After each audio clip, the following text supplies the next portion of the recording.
Sometimes you need to take control to make a difference. That's why with FlexPath from Capella University, you're in control. Set your own deadlines and leverage your experience to move at a pace that works for you. Discover a different way forward at capella.edu.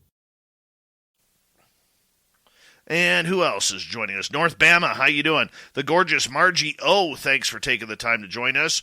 And the lovely Avi May, thank you for coming on in. And Digger Dog, good to see you. And who else is here? Let's take a quick look here. Scrolling on up. We're scrolling. Rawhide. The lovely Carla. YJ Overlander's looking sexy tonight up in northern British Columbia. And I think we are done. Remember, the Super Chat is a wonderful way to support what we do on this show. Don't forget to hit subscribe if you haven't already. Thumbs up. Help as well. Brazelhoff, gorgeous Amy Vegas. Oh, how you doing? Thank you for joining us. And our website has all our great swag on there. Evan Walters, no, I did not miss you earlier on. You just weren't listening properly. There it is. All right.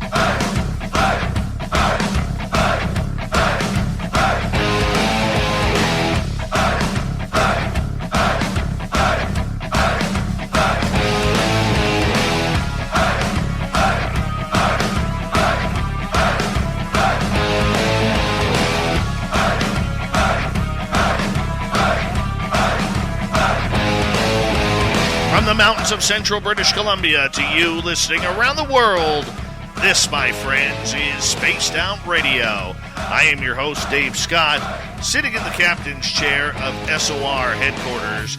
We welcome you to tonight's show on our terrestrial affiliates around North America, digitally on Odyssey Radio, TalkStream Live, and KPNL. All of our archives are free.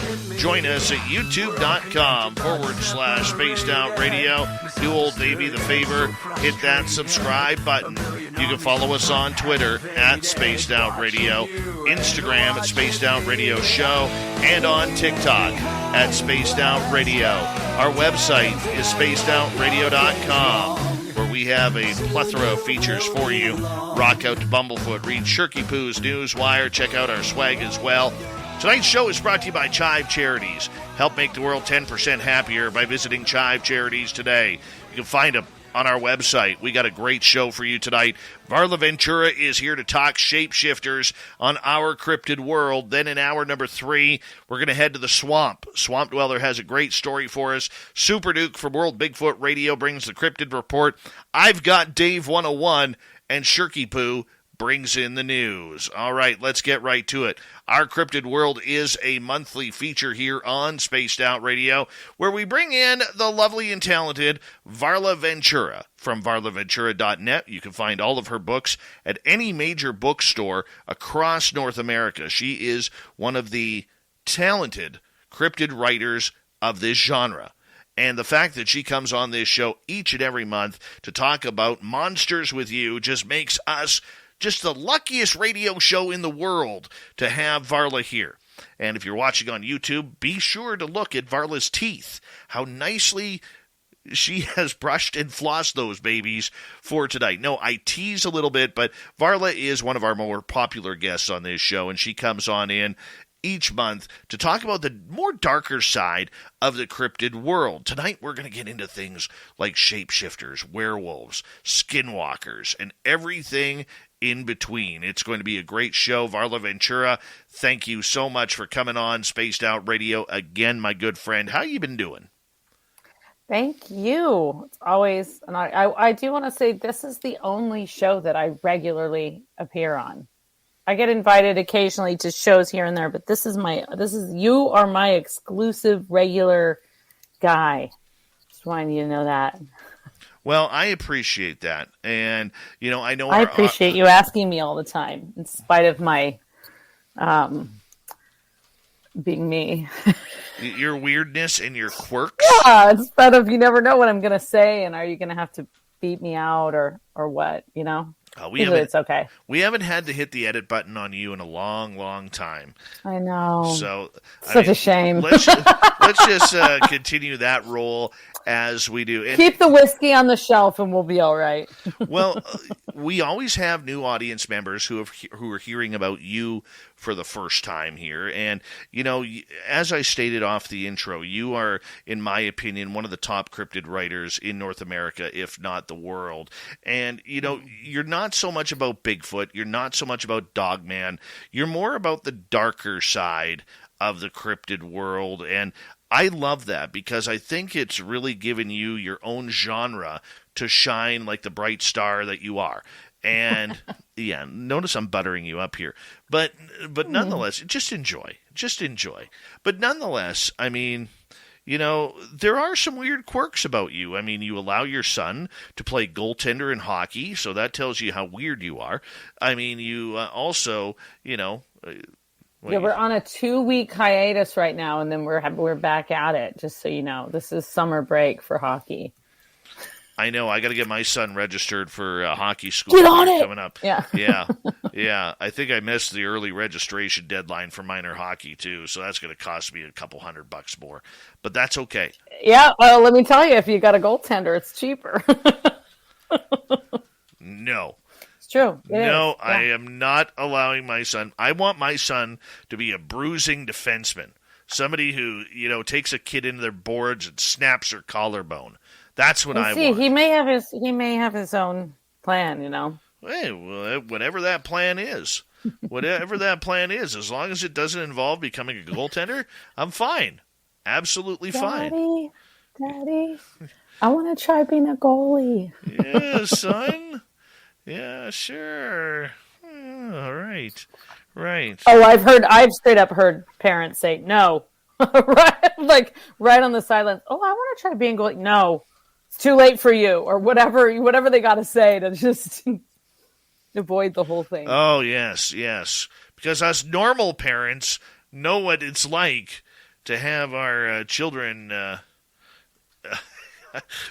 I don't even know what to say about that. I really don't. What? I mean, I went into it blindly, and he's one of a kind for sure. So he's just doing his own thing. I know, but that's okay. Just like me.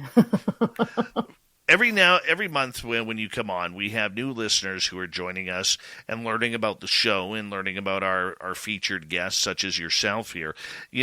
This is something that has been a passion for you your entire life, learning about monsters and paranormal, supernatural type creatures at events, and you're one of the lucky ones that you have been published and had your books strewn across bookstores and never mind just online. Bathroom floors, nightclub toilet paper stalls, I mean, that's just the way it goes.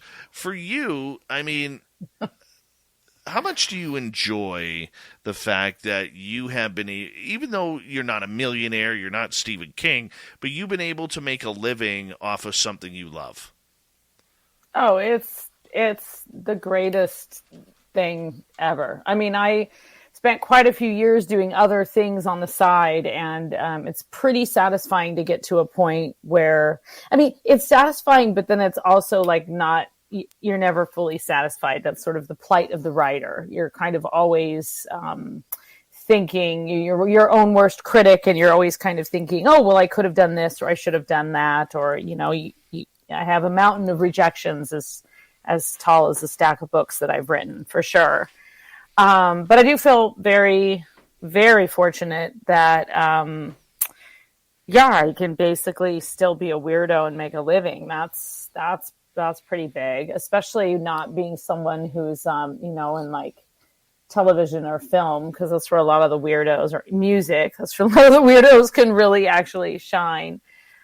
So it's been, I mean, I'm by no means a millionaire, but I am by no means complaining either. I'd like to get another book published coming up here. It's about time. It's been a couple of years since my last one, but for monsters and cryptids, and kind of to what you were talking about, just sort of describing the types of books and the types of research that I do. I mean, I find Dogman and Bigfoot completely interesting. Mothman, all of those kind of like greater sort of creatures that fall into the umbrella of cryptids and cryptozoology are all very interesting. But myself, I have a particular passion for some of those cryptid creatures that dwell deep in the, dusty books and memory banks of folklore. And it's very interesting because you hear a lot of, especially on shows like this, I hear people's encounters. I see pictures that people send me of things that have appeared in their outside their window or in their garden. We've talked about these kind of things, and I'm sure many of your listeners have had unexplained experiences. I'm fascinated by the realm of the paranormal in general, but when we come to that world of sort of like other beings, that cryptid world, there's so many parallels between what's written in like the folkloric record and what's been passed down in oral traditions by people from around the world. That to me it's so interesting, and also to find the parallels with some of the modern sightings and things that people are experiencing and wondering, are we seeing the same thing but with just different words and language, or are we actually seeing completely different creatures, and there's this like mass menagerie of hairy humanoid beasts out there that have been called different things over generations. So that to me is definitely very, I mean, I'll go for any kind of weird creature, but I really have a fascination with some of the, especially Celtic folklore, where you actually see a lot of shapeshifters and all of that folklore that you perceive as fairy tales, but actually when you dig in there, it's very, very gruesome and brutal, and I'm sure I'll share some of that with you tonight. And I look forward to it, and I know our audience does as well. For you, I gotta ask you. I mean, you are your own experiencer as well. I mean, you've had experiences in the paranormal and supernatural. What would you like to experience? I don't think I've ever asked you that before. So outside of the realm of just like I guess I think of the paranormal a little bit more like ghosts and encounters with like the dead. That's kind of like what I think of it in the paranormal. And I put cryptids more in the like supernatural world of so there's something a little bit more wild and less human about that. So apart from like, I would love to actually see the manifestation of a few dead relatives that I could see regularly in like dreams and that I feel around me and things like that. I'd love to just like open my door and, see my grandfather standing there or something. But apart from that, what would I like to experience? I would honestly not mind. I probably am going to regret saying this, but I wouldn't mind encountering a puka. To me, that is just the shapeshifter that I have long been the most fascinated with, because it comes across in so many different, it actually has there's a lot of cross-cultural, puka is in Irish folklore, but there's a lot of cross-cultural references to sort of like a trickster fairy. But some of the descriptions of pukas are, giant horses with glowing red eyes. Sometimes they're sort of a goat on its hind legs, sometimes it's a rabbit, a small rabbit, a large rabbit, a black rabbit, a white rabbit. And the rabbit and the goat seem to be the most common, and they will sort of swoop you up into whatever you're wandering alongside a road or stumbling home drunk, and you encounter this puka, and you actually have a conversation with it, and that's part of the trickery. And then the next thing you know, you're on this like midnight ride. The wild wind is blowing through your hair and you're fearing for your life, probably much like, you're on the top of a roller coaster. And then generally speaking, the puka tends to just sort of drop you off, and you're left just really needing to reevaluate everything in your life. So I feel like that would be a really like life-changing, but also a little bit fun So I don't know. I mean, I think that there's so many that there's a lot I would rather just as soon not see. But I mean, I guess it just depends on like who I'm with, alone. You know, just really, I'm game for anything. Oh my. Game Oh my. for anything. That is dangerous. Yeah, I mean, I know that's like the girl in the high heels running into the cemetery, right? Why do they never That's take me. off their heels? I mean, like, come on. Are you afraid you're You need gonna? a little purchase. You need purchase in that mossy earth. But I might get a run in the pantyhose, right? I mean, like, let's just be honest. You know, your stiletto red heels aren't going to get you anywhere fast. Let's be honest. But Well, they might get you somewhere fast, but they're not going to get you away from a puka. I want to ask you, like for me, well, before I ask you anything, for me, I think I would love to see a gnome. I would love to see a gnome. I know they freak me out, okay, but I would love to see a gnome or a little person. You know, Yeah, that'd be I cool. totally believe in them, and the reason why I believe in them is because many First Nations cultures believe in them, and I'm a firm believer that if a First Nations culture believes in a creature, they have thousands of years of experience with that creature. Exactly. Yes. I want to see it. I totally want to see it, and that's what I would want to see. Otherwise, even though I know it's going to happen one day, I am petrified about seeing Dogman. Petrified. Yeah, it's definitely going to happen to you one day because I feel like Dogman is something that comes up frequently for you, just in conversation, but also just in your interests. And I think I think when we are particularly fascinated by something, it's usually because it's fascinated by us on some level. I have put enough energy into Dogman through this show that I know it's bound to happen. It is bound to happen. I'm going to tell you some things that might fit in the Dogman category tonight that are going to make you wish that you won't ever see it, but still, you probably will.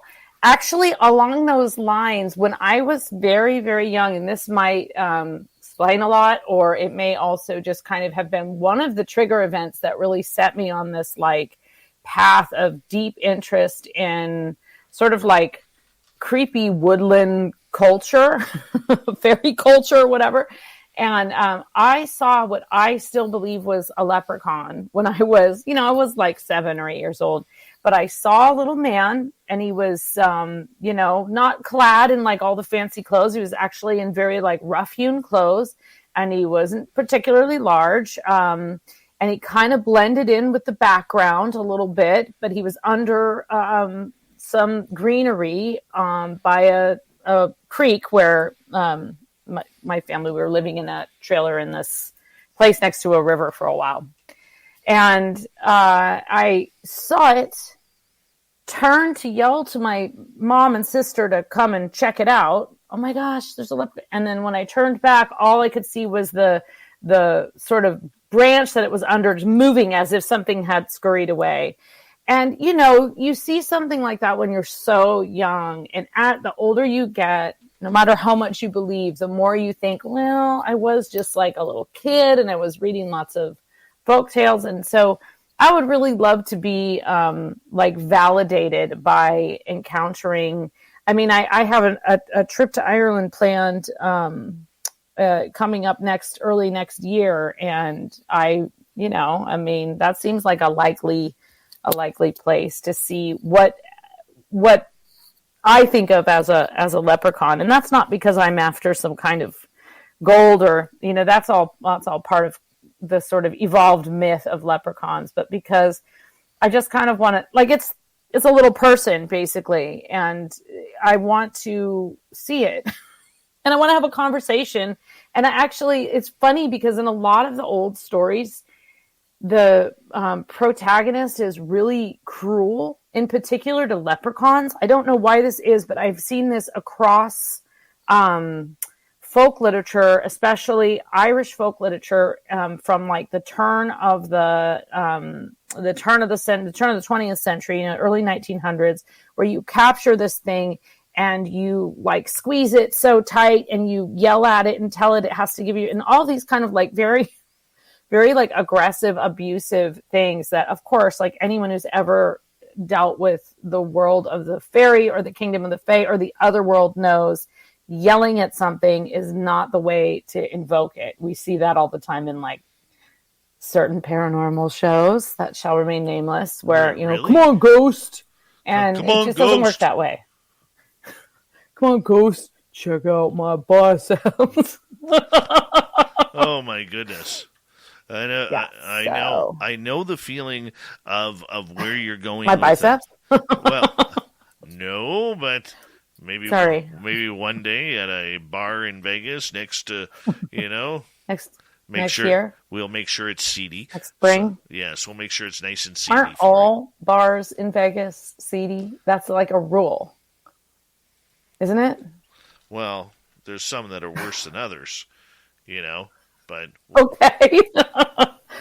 Oh, yeah. Even Mama Susan in the chat room says, so true, Dave, but I am scared I will see Dogman.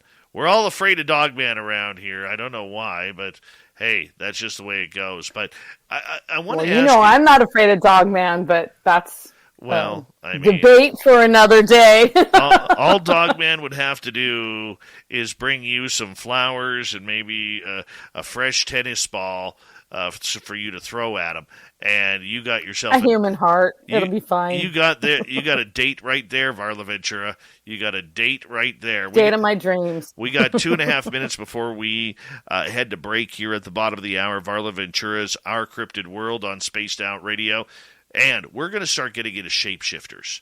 This is something that I am totally intrigued with because... At Family Dollar, we know you want more to enjoy your summer. Delight your family with our great assortment of ice cream and frozen treats. Family Dollar, helping you do more. Iced Tea knows iced tea, which is why I get my iced tea at Raising Cane's. We're both fresh all day. Sometimes we're sweet, sometimes we're unsweet, Jack. So chill out with your favorite iced teas this summer at Raising Cane's. One love.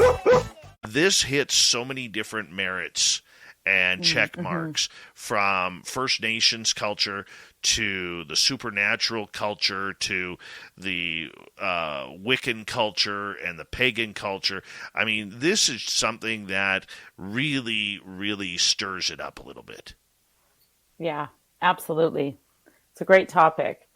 And I definitely have quite a few interesting creatures that I think I was talking to you a bit ago about, even when I was working on the book about mermaids, I kept finding all of these sort of werewolfian things. And when I wrote the mermaids have their own kind of like creepy shape-shifting action. And even when I wrote the book that is about werewolves and banshees and vampires, the werewolves and vampires, there's a lot of crossover there with the like sort of like, bloody frenzy, and that kind of working yourself up into this frenzy that you could destroy another human life. So I've definitely got, trigger warning, I've got some gruesome stuff.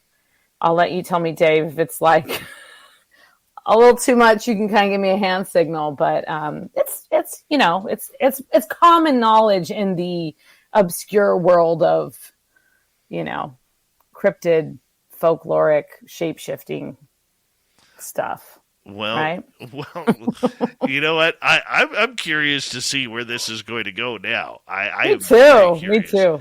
I have no idea. Varla's going to let her imagination run wild when we come back from the break at the bottom of the hour. We're going to the cemeteries. We're going to the forests. We're going to, the local zoo to pet some penguins.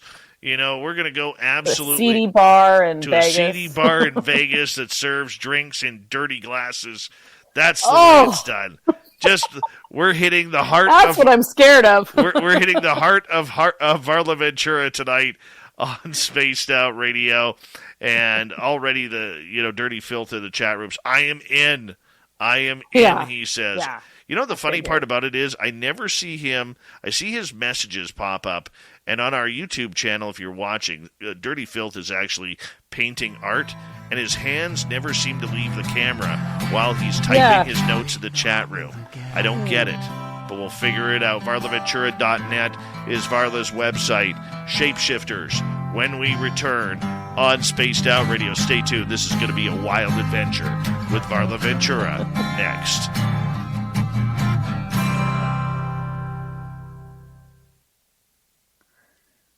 All right, we are clear. Doug Shelby is here. The Doug Shelby finally got out of Samantha's handcuffs to tune into the show. Finally. It was hard starting the show without you. And applesauce, I want to hear your gnome story. I read a little bit what you said, but that just intrigues me. Puff, basically, welcome to SOR chat.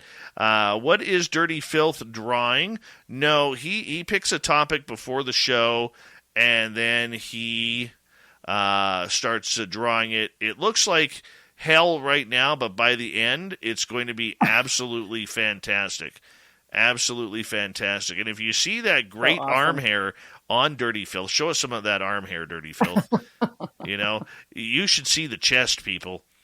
I mean, there is no way that he could ever be bitten by a mosquito with that fur shirt that he is wearing. It is true. Part werewolf. He is part werewolf. Noob Smurf will take questions for Varla in hour number 2. Noob Smurf is on Twitch, tuning us in. Thank you for doing that. So if you put your questions in... I can actually start gathering questions now because all I have to do is put a little star on them and they go into a different file and that will work. Hey, gorgeous Kathleen Hughes, how are you? Digger Dog, nice to see you. And Rui Gonçalves in Portugal, how are you, my friend? Welcome back.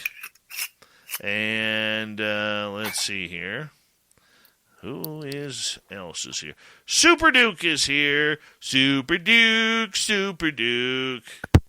Super Duke, Super Duke. And Uncle Dale and his Power Stash are here. Remember, if you see Uncle Dale in Austin, Texas, rub his Power Stash for good luck right through the 4th of July. Sensational Sherry, welcome back. And Dirty Filth only paints with watercolor. Only paints with watercolor. Paula, the gorgeous W, how are you? Welcome. I actually used a tad of... A tad of what? I used a slight tad of silver miniature paint yesterday. No. I did for the Flatlands Monster. Wow. Nobody's seen it because I'm just sneaky like that. Hold on. Stephen Edmonds seen a little person on a trail by the Vedder River earlier this year. It was the forest coming alive. Hey, where on the Vedder did you see that? Was that on the dike or was that up more towards the rapids at oh hell, what are the rapids called? Was it on the Vedder or the Chilliwack? That is interesting, Stephen Edmond. By the way, I think I'm coming down there fishing this year. I haven't been on the Vedder in 7 years, and I really need to do some combat fishing. By the Bigfoot sighting of 70s Chilliwack Sardis. Oh, God, where was that? Is that by the military base, just down, more towards the northwest?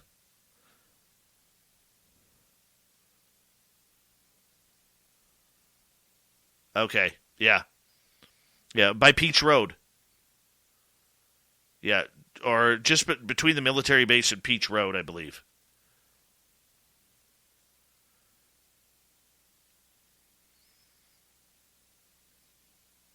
Yeah. I never have luck fishing that area. Never have luck. I'm one of those dudes, man, who loves to go combat fishing at Tamahai.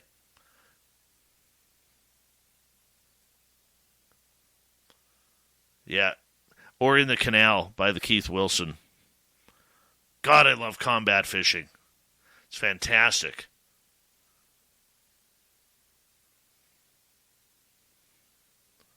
But I got to get my son out there this year. It's time for him to learn.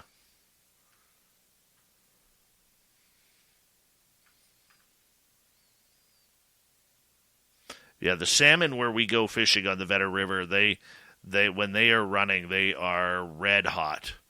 Red hot. Tony Harris, how you doing? Good to see you in northern Arizona, my man. All right, we got 20 seconds. Thank you to Thomas for the kicking off the Super Chat tonight. The Super Chat is a wonderful way to support what we do on this show. Don't forget to go and get your swag at spacedoutradio.com. Pono, how you doing, man? Here we go with the second half hour.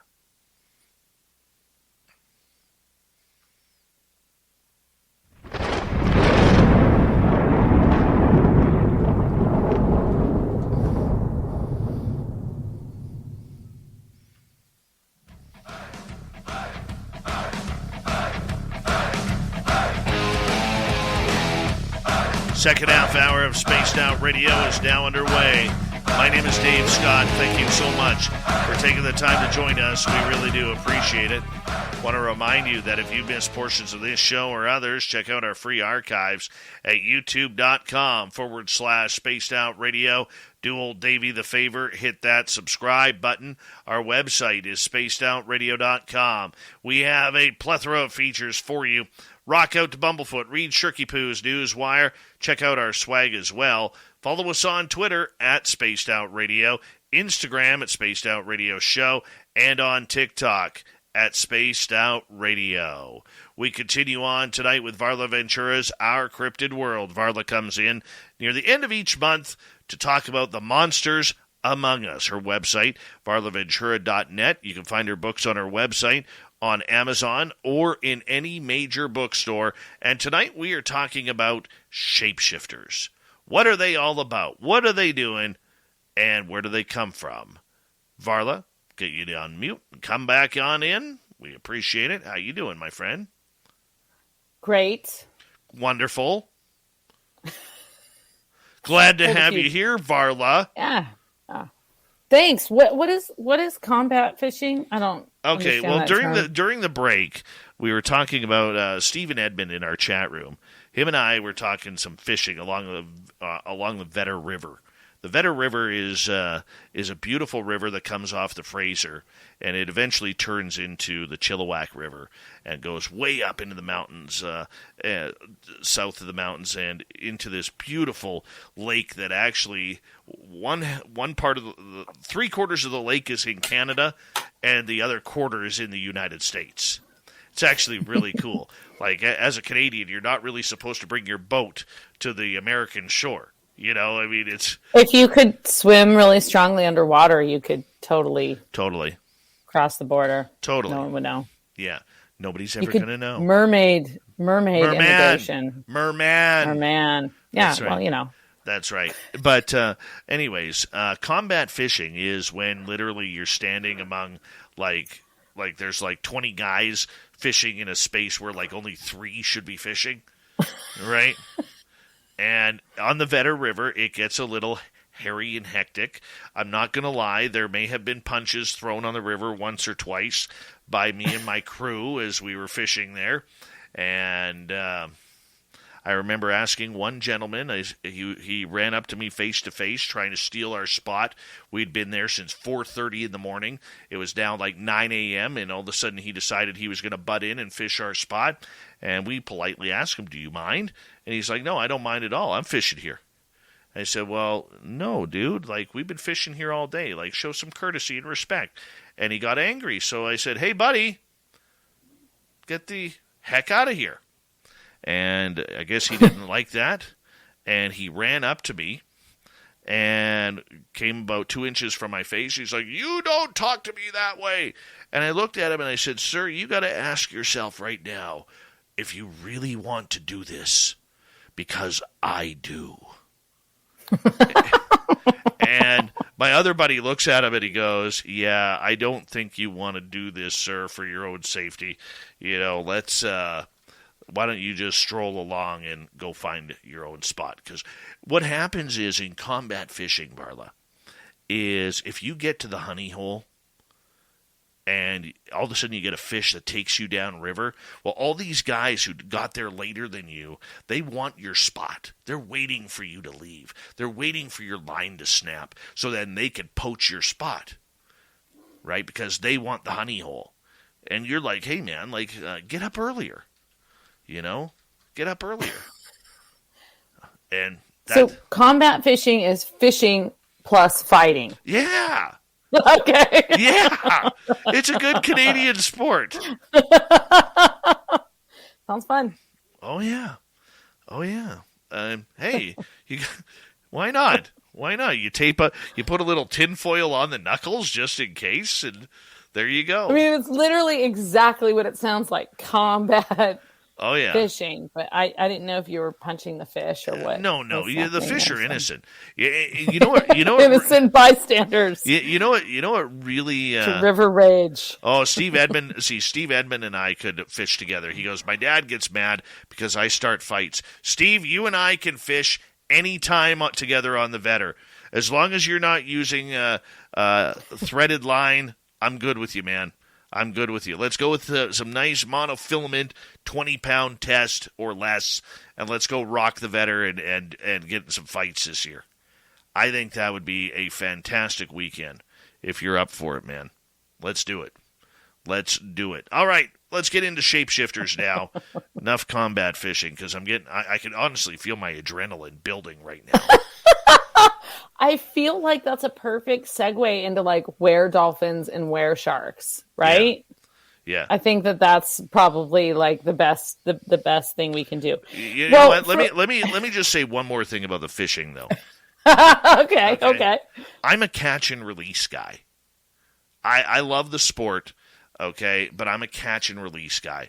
And there is nothing better than when you get these people who are just, they need to catch a fish, and you can see them shaking because they haven't caught a fish all day, right? And in the meantime, you're like, bang, bang, bang, but they're shaking, and they're so mad, and and then you catch this beautiful, say, 17-pound coho salmon, all right?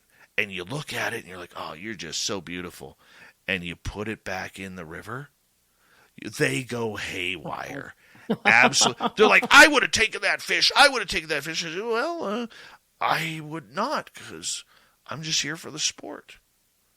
Right? It's a beautiful thing. Beautiful thing. It's a great revenge. Anyways, shapeshifters. That is great. Well, I guess you should have caught it then. Yeah. So, shapeshifters. Well, one kind of umbrella thing about shapeshifters or whatever, where animals, is that you see instances and stories of these kind of shape-shifting creatures, and they tend to we think of werewolves because werewolves have become a huge part of popular culture. And a lot of the pretty hardcore werewolf legends do come from some of Norway and some of the other Nordic countries, Arctic Circle, northern Canada, and even the, where I live now, in the northern part of Minnesota and Wisconsin, and where you see a lot of wolves, right? Where wolves are kind of the feared predator. But you also will find where tigers, where lions, where bears. So there's a lot of different stories that have the similarity in the shape-shifting and transformation from human to some kind of animal species, sometimes for good reasons, usually for some kind of not so great reason.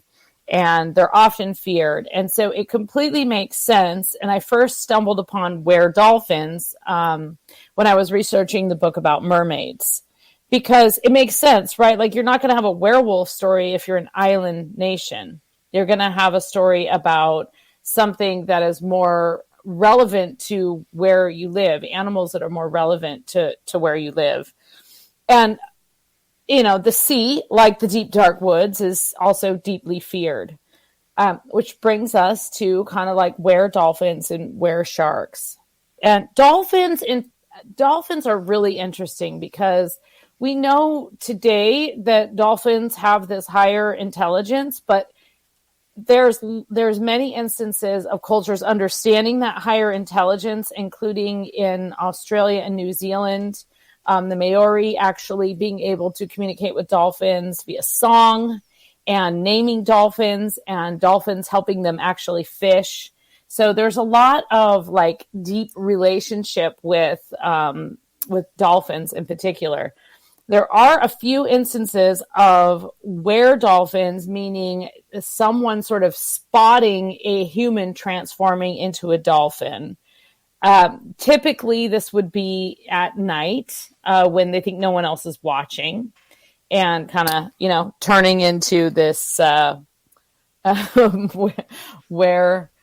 were-dolphin. So were-sharks are a little more ferocious than were-dolphins. Were-dolphins don't seem to have the kind of negative connotation that a lot of the were-sharks do. But there are a few freaky stories where a were-dolphin has attacked, or just the idea of a human being able to shapeshift.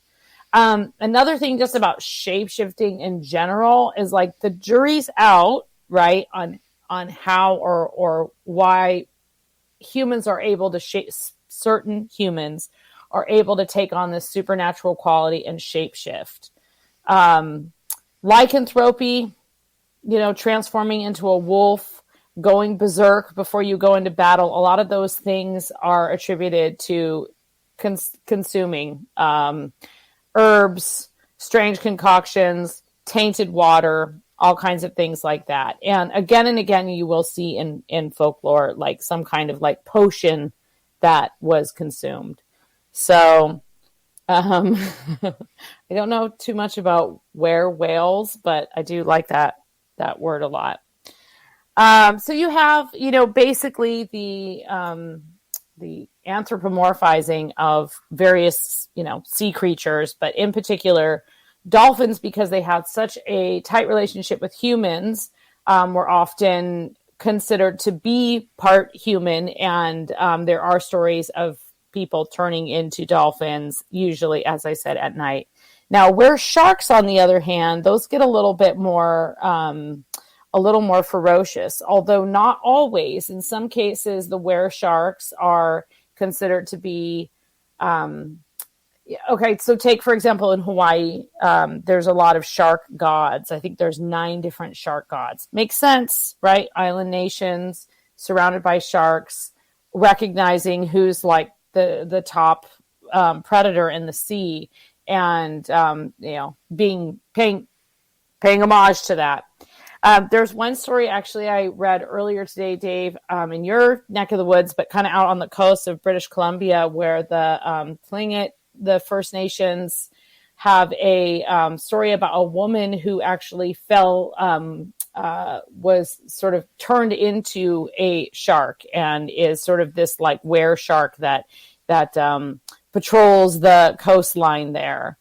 So I think there's a connection there with sharks in particular, and wolves, and this general like fear of a creature that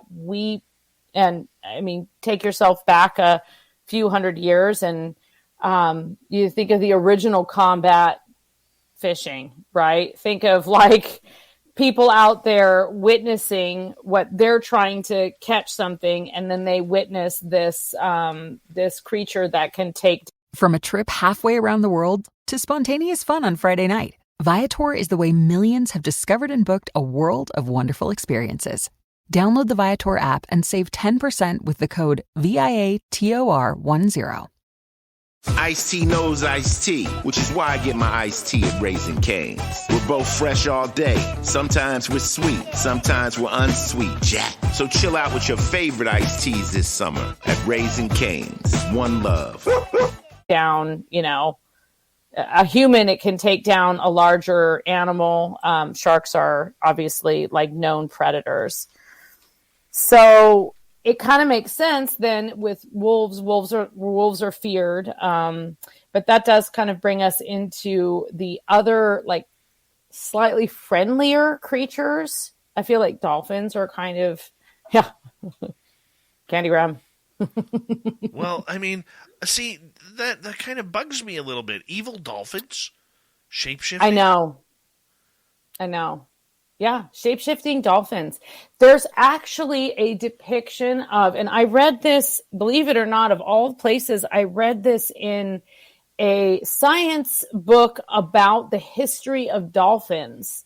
And they were talking about some of the earliest depictions of dolphins as having human legs on vases in art.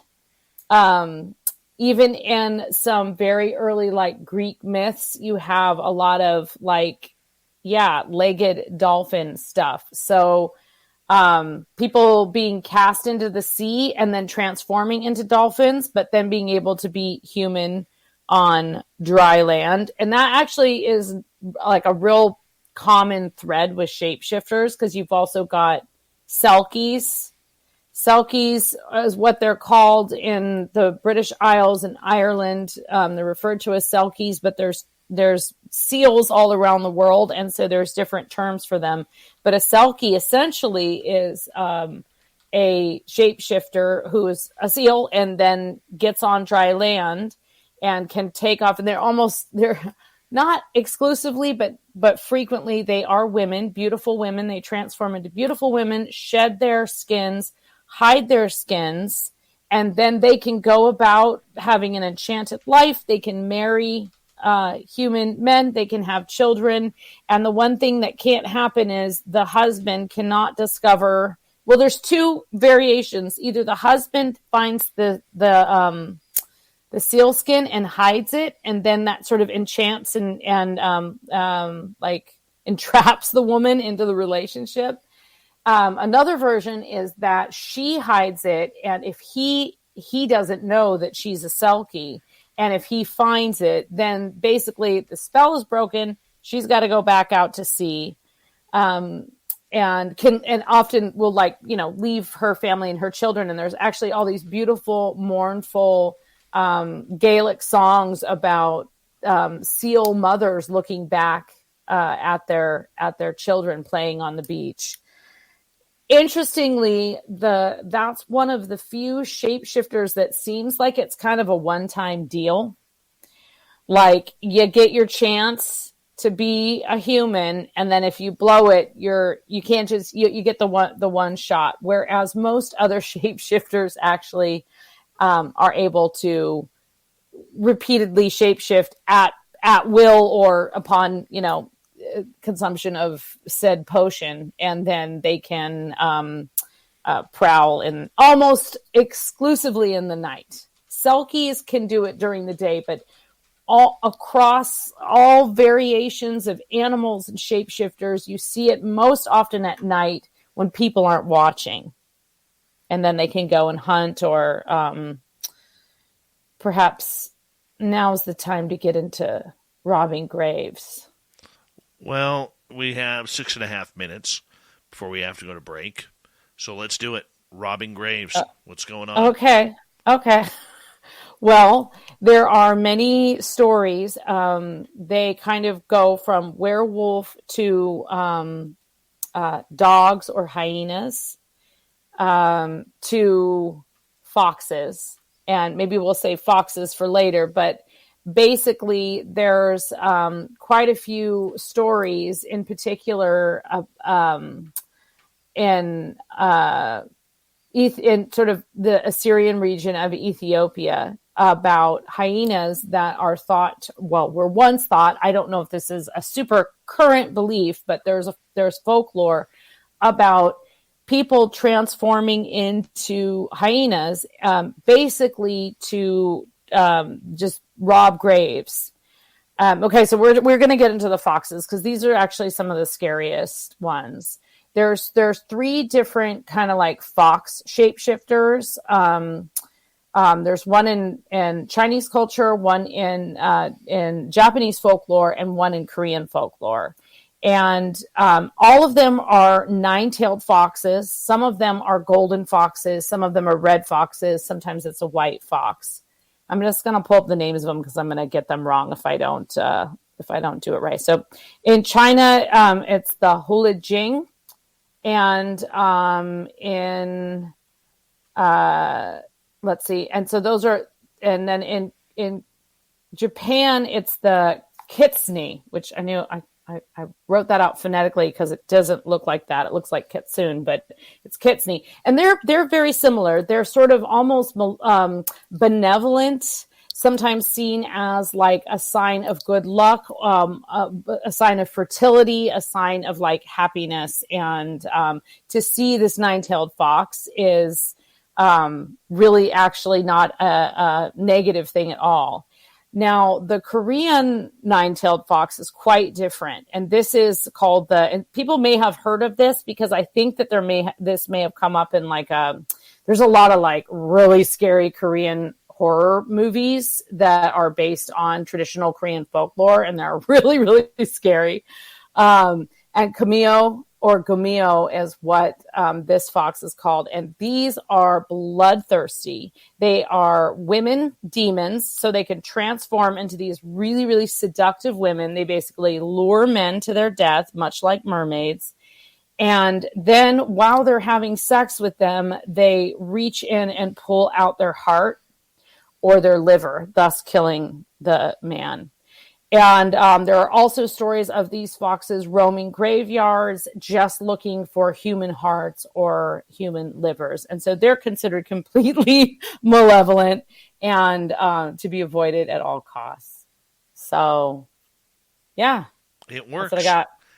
It absolutely works. I mean, the idea that they would go into graveyards, maybe I'm a little confused here. Are they searching for the souls that are still roaming the graveyards, or are they looking for the bodies to try and find pieces to glue together? No, none of those. The hyenas are looking for treasure, and they're grave robbers. And actually, there's other treasure-seeking shapeshifters. There's a tiger in Thailand, in Thai folklore. There's a tiger man, and it's a men who transform. They drink a potion. They transform into tigers at night, specifically to go around and pillage, and then they transform back. And the story goes that the way we found out about tiger men is because this tiger man kind of accidentally perhaps killed this woman, and then the woman's husband, who witnessed it, followed the tiger back to a house that the tiger went in, and then saw the tiger transform into a man. And then the husband, to avenge his wife, went in and murdered the man. That was his story anyway. That's the story he told. So the hyenas, so there's treasure robbing. And then you have the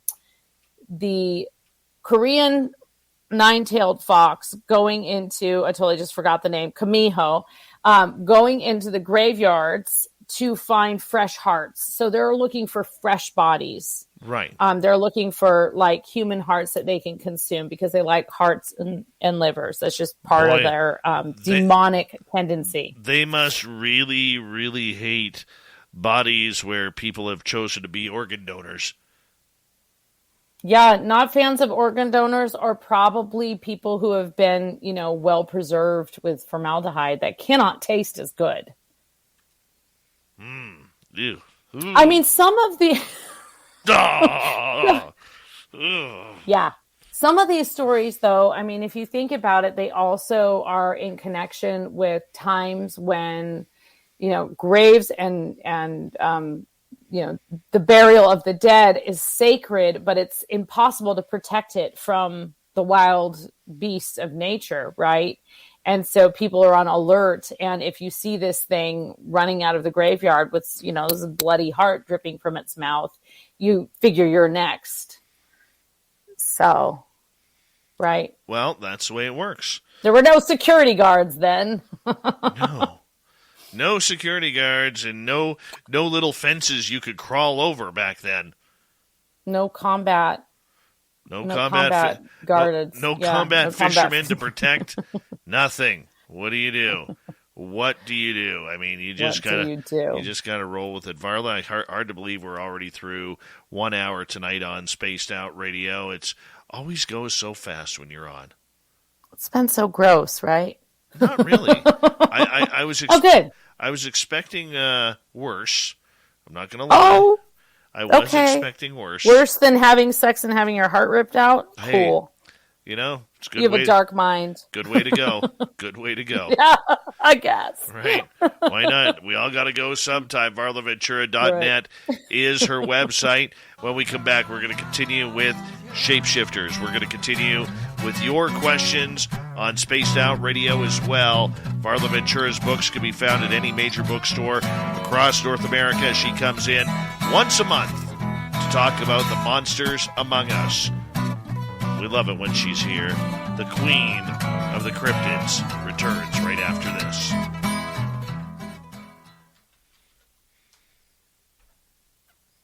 I will be stepping away for a minute. Turn this over to Dirty Filth. There you go. I'm going to go reapply my lipstick. Yeah, you need to. You need to. I do. You can tell, right? All right. We'll be right back.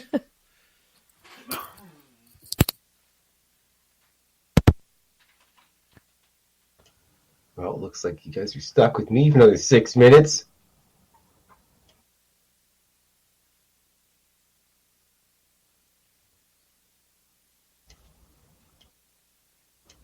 I'm just formulating a plan of action for this.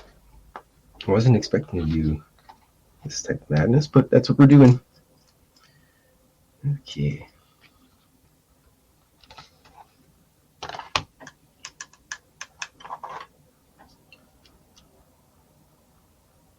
Yes, Super Duke. That is a comical assessment of what is happening. I have no further comment without my attorney present. All right. Finish up a little bit of the grass here because they're up in the mountains, so the grass is nice and fresh and grows healthily.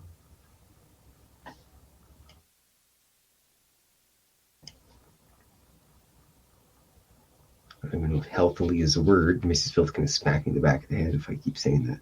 So I'm going to stop saying that. Nonetheless, it's Canada Day weekend. That means I don't have to work tomorrow. Am I going to sleep in? Yes. Am I going to get up and draw cartoons during the day? Yes. Are my cats still jerks? Yes.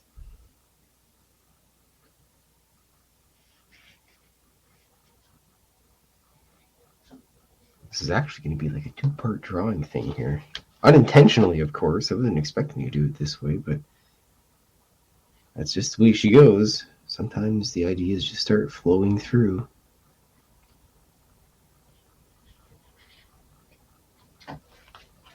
Turn that over.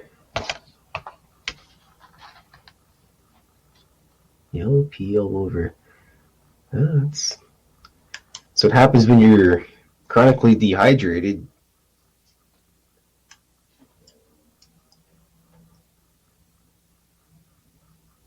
What do I know? I just drink pickle juice all the time.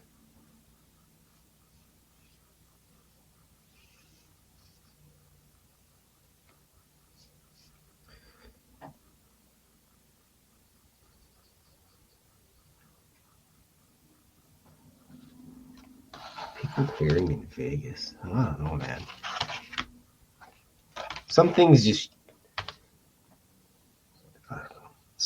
shouldn't be consumed. Like in Alberta, they got the prairie oysters. It's like, here's a cow. You can eat any part of the cow you want. It's like, I'll take the ball sack. It's like, do you really want to eat testicles of the cow? Yep. It's like, okay.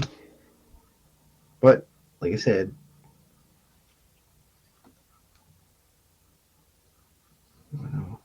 I eat haggis, so I'll eat haggis till that's good stuff. So I guess I really can't complain if people are eating dead cow balls. So just had a really good Scottish butcher here, and I could hardly understand anything the guy said. He was all, I couldn't even attempt to like say half the stuff, but it was really cool. He used to bring in stuff all the time. He had black pudding too, blood pudding or whatever it is. Tried that.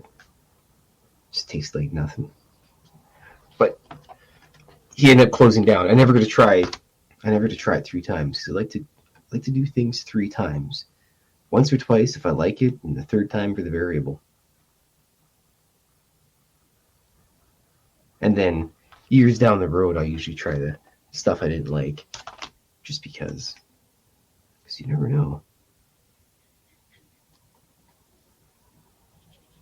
But yeah, if you can get some good haggis from a good butcher, oof. Meeps and tatties, there you go. Grab a scotch.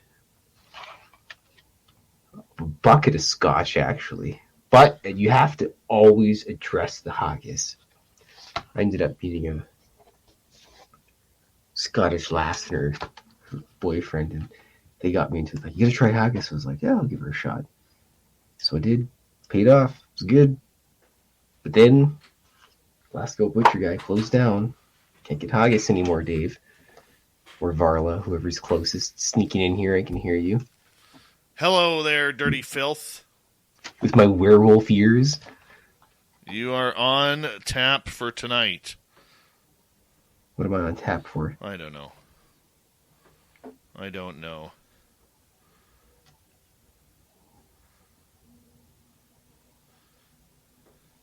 I was just saying, Dave, you should try some haggis someday. No. But you gotta get a good butcher for it. No, you got to go to Scotland. That should be your only way that you will eat it, Dave. No way. Scotland. Dave, right in the field, nice and fresh. Right in the field. No, we're not going to be eating any haggis anytime soon. Big thank you to Thomas for the amazing super chat. It's the only one we got so far tonight. It's a great way to support what we do on this show on a nightly basis, so we really do appreciate the love. We're going to get going with hour 2 right now.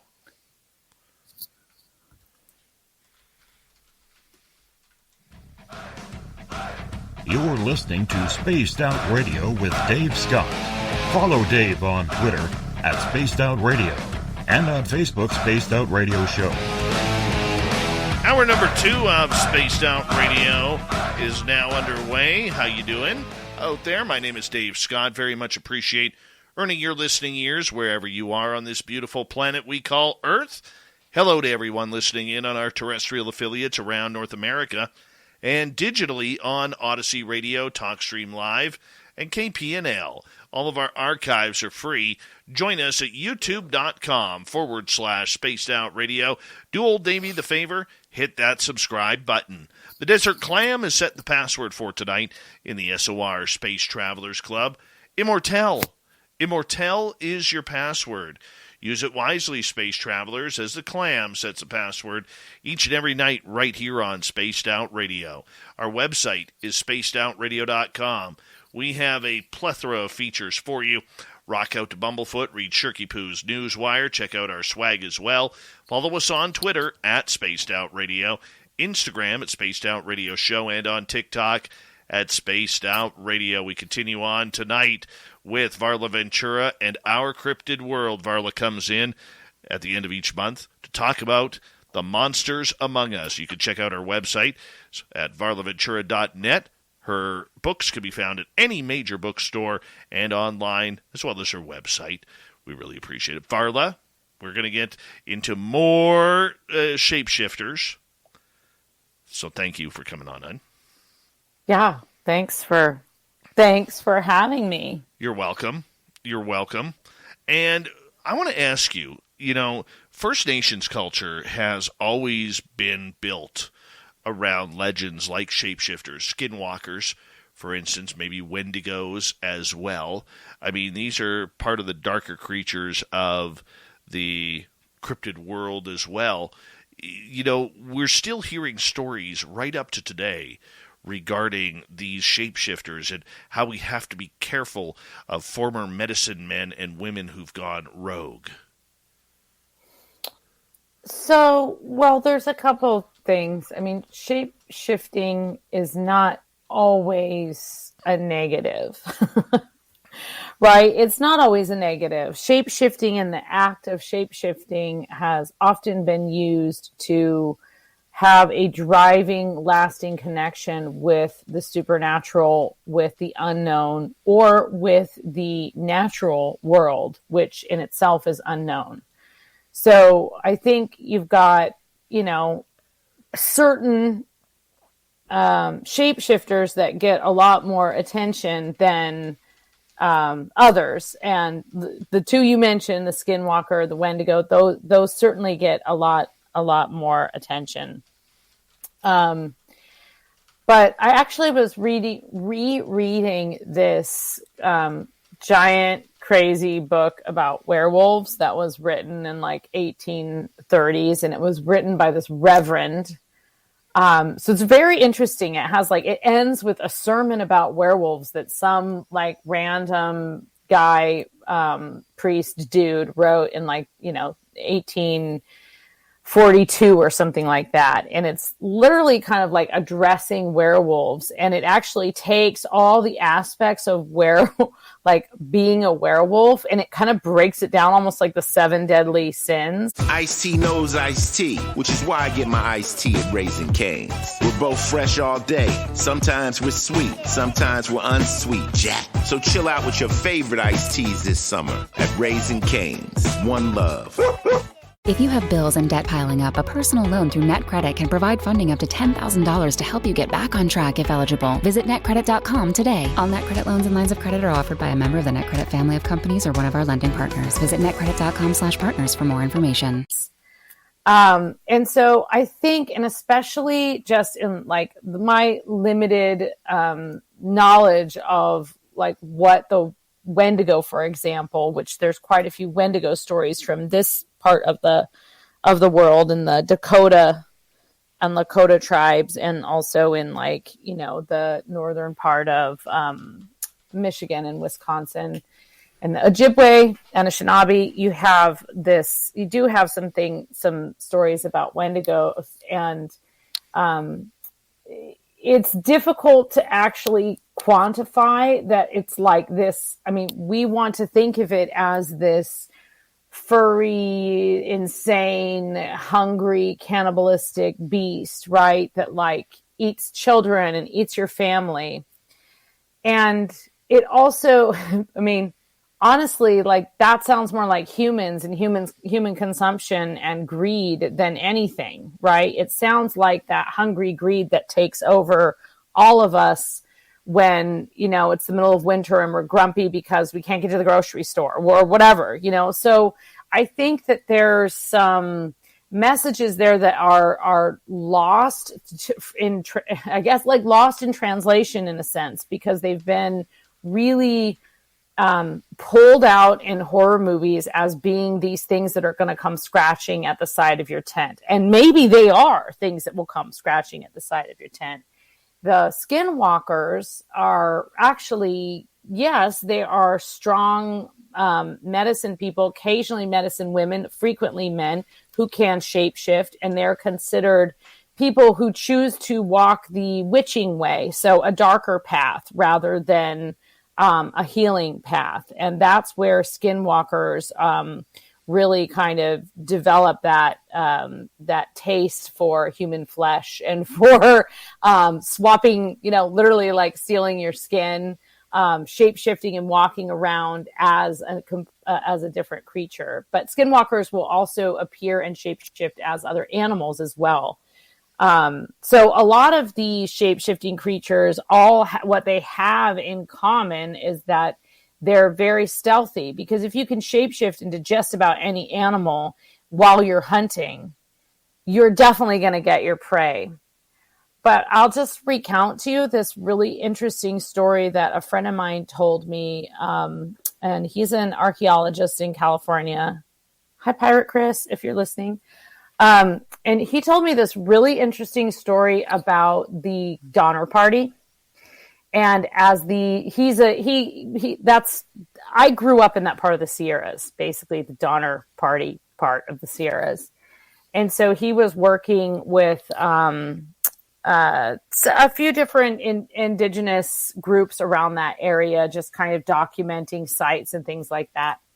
And he told me the story that basically when the Donner Party were coming through, and they were actually like pretty close to civilization as the crow flies. And there were groups of, indigenous, I think it was Maidu up there that were established. They were actually tracking these white settlers as they were coming through this pass, and they were watching them. And they actually they could see that they were out of supplies and that a couple people had died, and they were actually going to help them. But for obvious reasons, there was a natural distrust of white settlers roaming into your territory. And so they were sort of watching and tracking and following them, unbeknownst to the Donner Party. And when they were about to go down into the valley and actually offer them help, they came to the clearing and saw that the Donner Party at that point had gotten so desperate that they were now eating one of the members of the Donner Party. And the indigenous group just turned around and hightailed it out of there, because that is the Wendigo right there. Like you've gotten so desperate, help is actually very near, but you're not looking at that. You're only looking at what's in front of you, and you're taking these kind of drastic measures. So I don't know where I was going with that story, but it's kind of a creepy and interesting flip side of history, I think. Well, let's get to some audience questions here, because we got them piling up here. And we'll start off with Applesauce here. What is an example of a mainstream shapeshifter that's gone rogue? That's gone rogue. I mean, I don't know. Like, I guess I think any shapeshifter probably could have gone rogue. I think that werewolves probably would fall in that category. I mean, that's what, okay. So what I was saying before is that I was reading this big book about werewolves, which is like all over the map. But one of the things it keeps coming back to is that, and actually this book is full of some of the most gruesome horror stories you will ever read. And they're recountings of extreme human behavior in order for this man to demonstrate that humans actually do have that capacity to be so bloodthirsty that they could shapeshift. That's kind of like his whole thing. And there's literally like chapters. It's a very long book, and there's chapters and chapters of these like really gruesome stories about, well, so-and-so like started going into the graveyard and ripping up the graves of the freshest people and tearing them apart, just like ripping the corpses to shreds. Like there's like these really, really graphic things. But at the same time, this guy says, and I have this like weird quote that I thought was like very, very strange, that he said, the same doctrine. Okay, so he's just talking about people going like really, really mad with like bloodlust. The same doctrine is evident in most cases of lycanthropy. The patient is in a state of trance.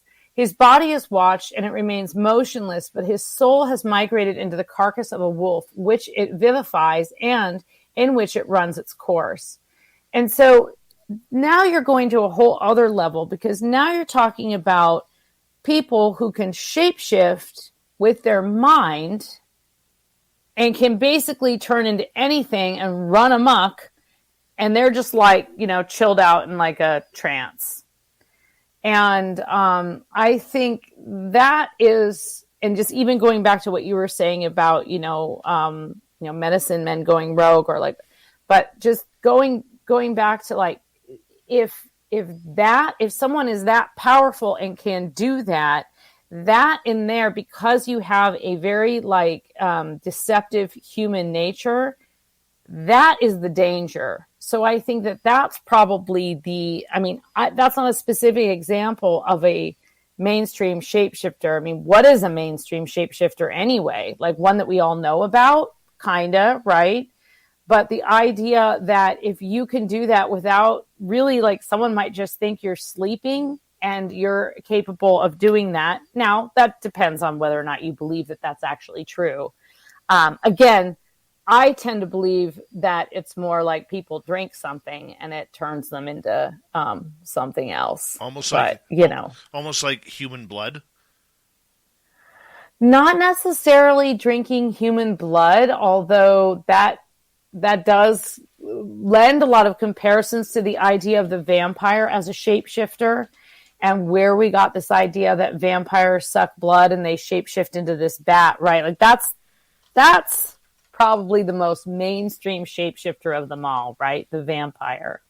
And the vampires have definitely gone rogue. They've gone all over the map, right? They've gone sexy, they've gone gruesome, they've gone unbelievable, they've gone glam. There's this like kind of wide range of maybe, I don't know, might be a little too meta, but like maybe that's actually what shapeshifting is, right? Like that idea of a vampire becoming these many other things and actually shapeshifting its role in society throughout time and space. I mean, that's some ultimate power right there. I mean, that's some immortality, right? Very true. Very, very true. Varla Ventura is our guest Rabbit hole on Spaced Out Radio. Let us continue on with another question from our audience. Dare we? Yeah, why not? Let's go there. Why not? All right. Michael wants to know, so what if humans are cryptids and we are invading the so-called cryptid world? Yeah. Well, I mean, there's a lot of evidence, especially in like the traditional Celtic folklore, of these sort of parallel worlds existing, and that these things are happening all around you, but they're veiled. They have the power to kind of like be invisible. And it absolutely is like, we're the ones that can't do all of these things. They've got all these supernatural powers. They can like view time and space in a non-linear fashion. They can age quickly or not age at all. They can, change how the world is perceived. And we're just like, has anyone seen my phone? Like that's absolutely, I mean, I wouldn't mind that. I mean, we are kind of like the invaders and the intruders, aren't we? Well, let's get to another question here from our audience, and this is from Super Knower. Do you believe gnomes live in other parallel universes? Yeah, so I guess it's a parallel dimension, but I believe that cryptids, fairies, and just like very quickly, fairies, I'm not just talking about little things that fly around and land on your shoulder and have wings and are, a little bit saucy. I'm talking about the kingdom of the Fae, which is a vast kingdom, like as vast as the plant kingdom, with as many variations. You've got everything from gnomes and pixies and imps to trolls and pukas and banshees and all manner of things. And so I do think that they live, and gnomes are absolutely included in that. I consider gnomes kind of more of the like woodland dwelling type. So I kind of follow a way that William Butler Yeats classified fairies, which was like, kind of like he called them the trooping fairies. And those were the fairies that were sort of like the dry land fairies. And then you had your woodland fairies and your water spirits and, those at sea, such as mermaids. Mermaids are actually considered part of the the Merrow are considered part of the kingdom of the Fae. And gnomes absolutely fall in there. And I think that gnomes, however, like a lot of these creatures are kind of like freaky and stuff, but I do think that gnomes, and there's a reason that we have like statues of gnomes in front of our houses and in our gardens, they're guardians. And though the kind of invocation of them in like cement or stone is a way of kind of drawing them in. It's like, whatever, putting a cross on your wall to let people know, like you put a gnome in your garden and they know that you believe in them and that you understand that they're there to kind of protect and look over your garden and your home. Very true. Very true. And this leads to Stu Gerson's question: what is a wood nymph? Great question.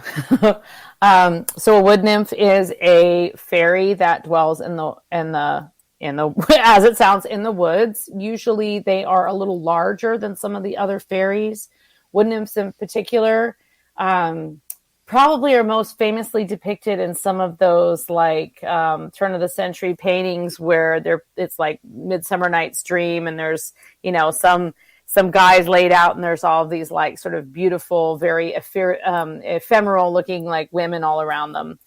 And wood nymphs are definitely these kind of wood creatures. They protect the wood. They can be a little vengeful, like some of the other kind of woodland creatures, because they are protectors. So they are quick to strike if someone is trespassing in a way that they don't think is a-okay, but they also are beautiful. They're almost always women, like female creatures, and quite lovely, and can easily camouflage themselves in the forest. Have you ever seen one?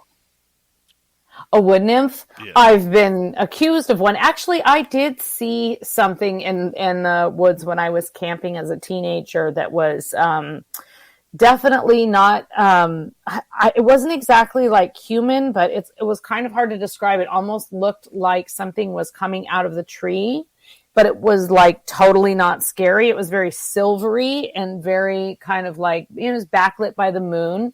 And it was like a group of us. We were camping out, and we used to, like I said, I grew up like near where the Donner Party is. So we used to go camping in these really very like extremely rural, hard to get to places. And that was just like one of the things we did. We like to go to these like really untouched forests and just kind of like be there. And so I woke up, and we didn't sleep in tents either. This is like, sounds so scary to me now. It's like, oh, we didn't sleep in tents. Like so many things. I'm thinking like mountain lions easily could have just like jumped on our throats.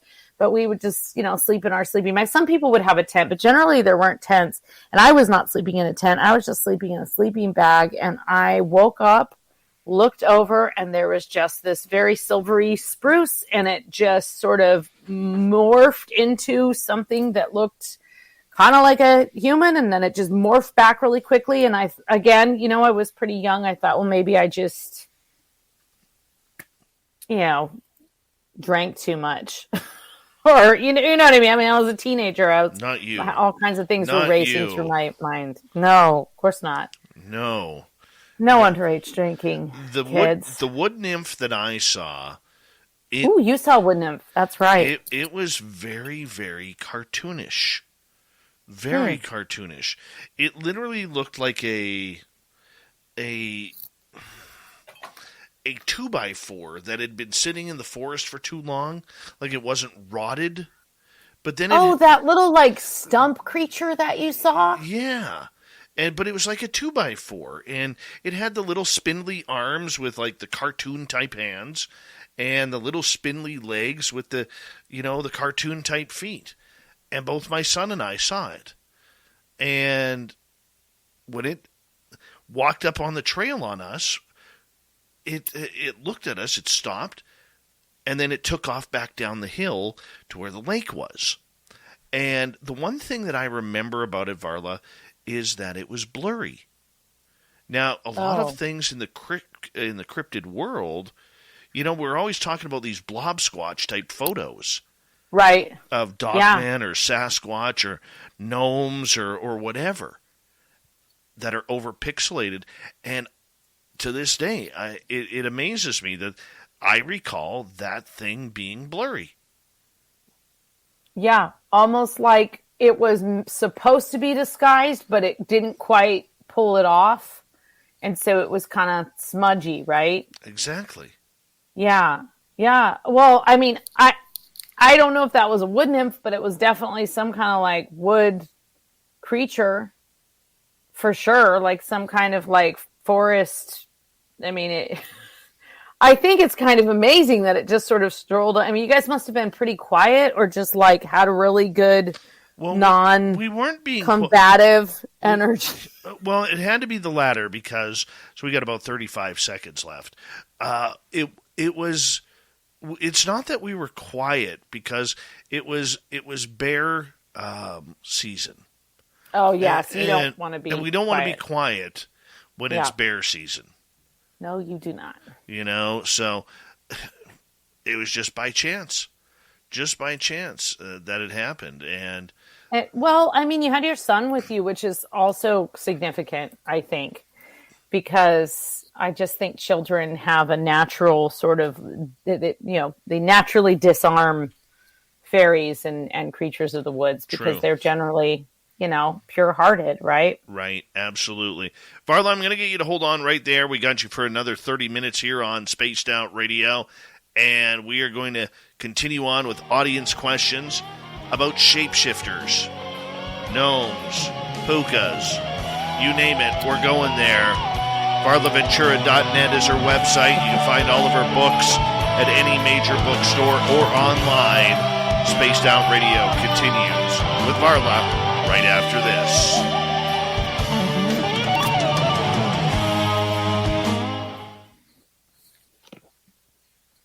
All right, Dirty Filth. What are you working on here now? Let's see what's the progress. Let's see the progress. Wham Bam Ham, how you doing?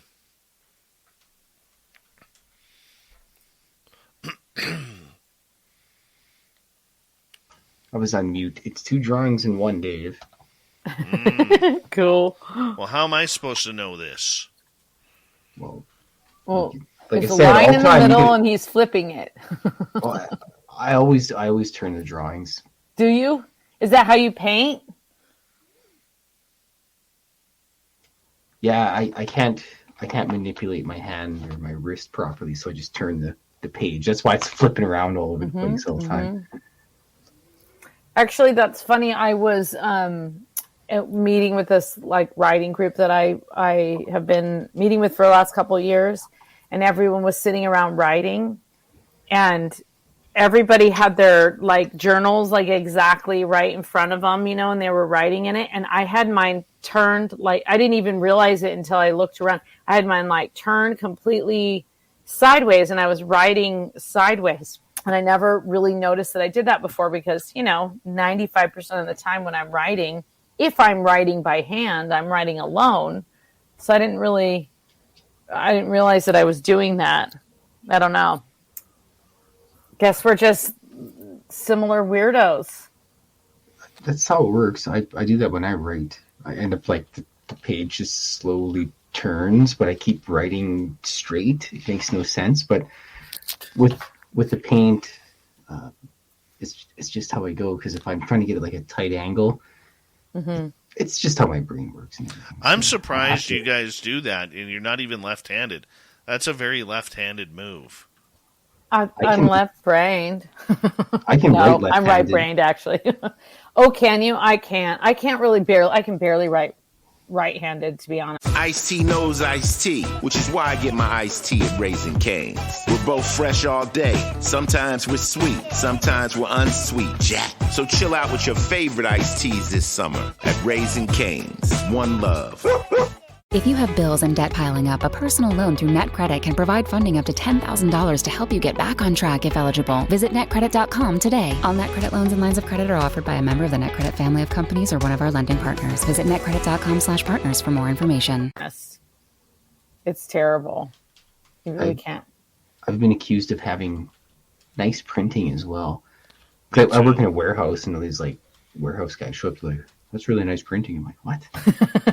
It's just really weird because he used to like scribbles and everything. I got complimented by an 80-year-old woman the other day at my daytime office for my penmanship. Aw, for your penmanship. Yeah. That's nice. Did she give you 75 cents and be like, buy yourself a coffee there, honey? No, she did offer $1 though to rub her corns. You know. Oh. No, Oh. I'm just Gross.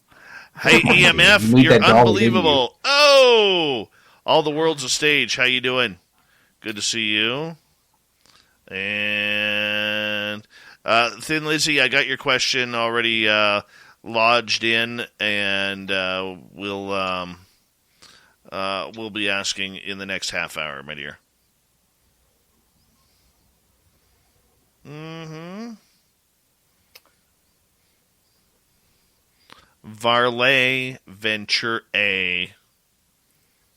So, are you, Dave, where you are you guys have a lot of wildfires? Or are you still Not nice yet. and damp up there? We Not yet. we are. I mean, the first real solid thunder and lightning storm moved in here the other day, and but everything, like, you go into the forest right now. We've had so much snow over the winter, and now we've had a lot of rain during the spring, and we're in this. Our weather patterns are in this awesome habit of being like warm sun and clouds during the day, but rainy at night. Yeah. And it's just been fantastic because you go into the forest right now and everything is lush and green, you know, and it's compared to the last few years. Holy cow, like, that's interesting. Hi, gorgeous Jordan and Ashley Pettit. Go ahead, Varla. Oh, I was just gonna say it's actually like crazy dry here. We usually have like tons and tons and tons of rain. We just have lots of like gorgeous thunder and lightning storms and tons of rain, and it's like bone dry everywhere. And but actually, where my parents live, which is still up in the Sierras, there's a huge wildfire that went down the other way. But my brother's a firefighter, so he was on the fire, and it went from like 350 acres to like 900 acres in the span of like a day. That is literally that fire is 5 miles from our listener Joe Monk's house. Oh, are we talking about the rice fire, Joe Monk? We'll wait till Joe gets here. Thank you to Thomas Fessler for the amazing Super Chat. Super Chat is a wonderful way to support what we do on this show. Here we go with the show again right now.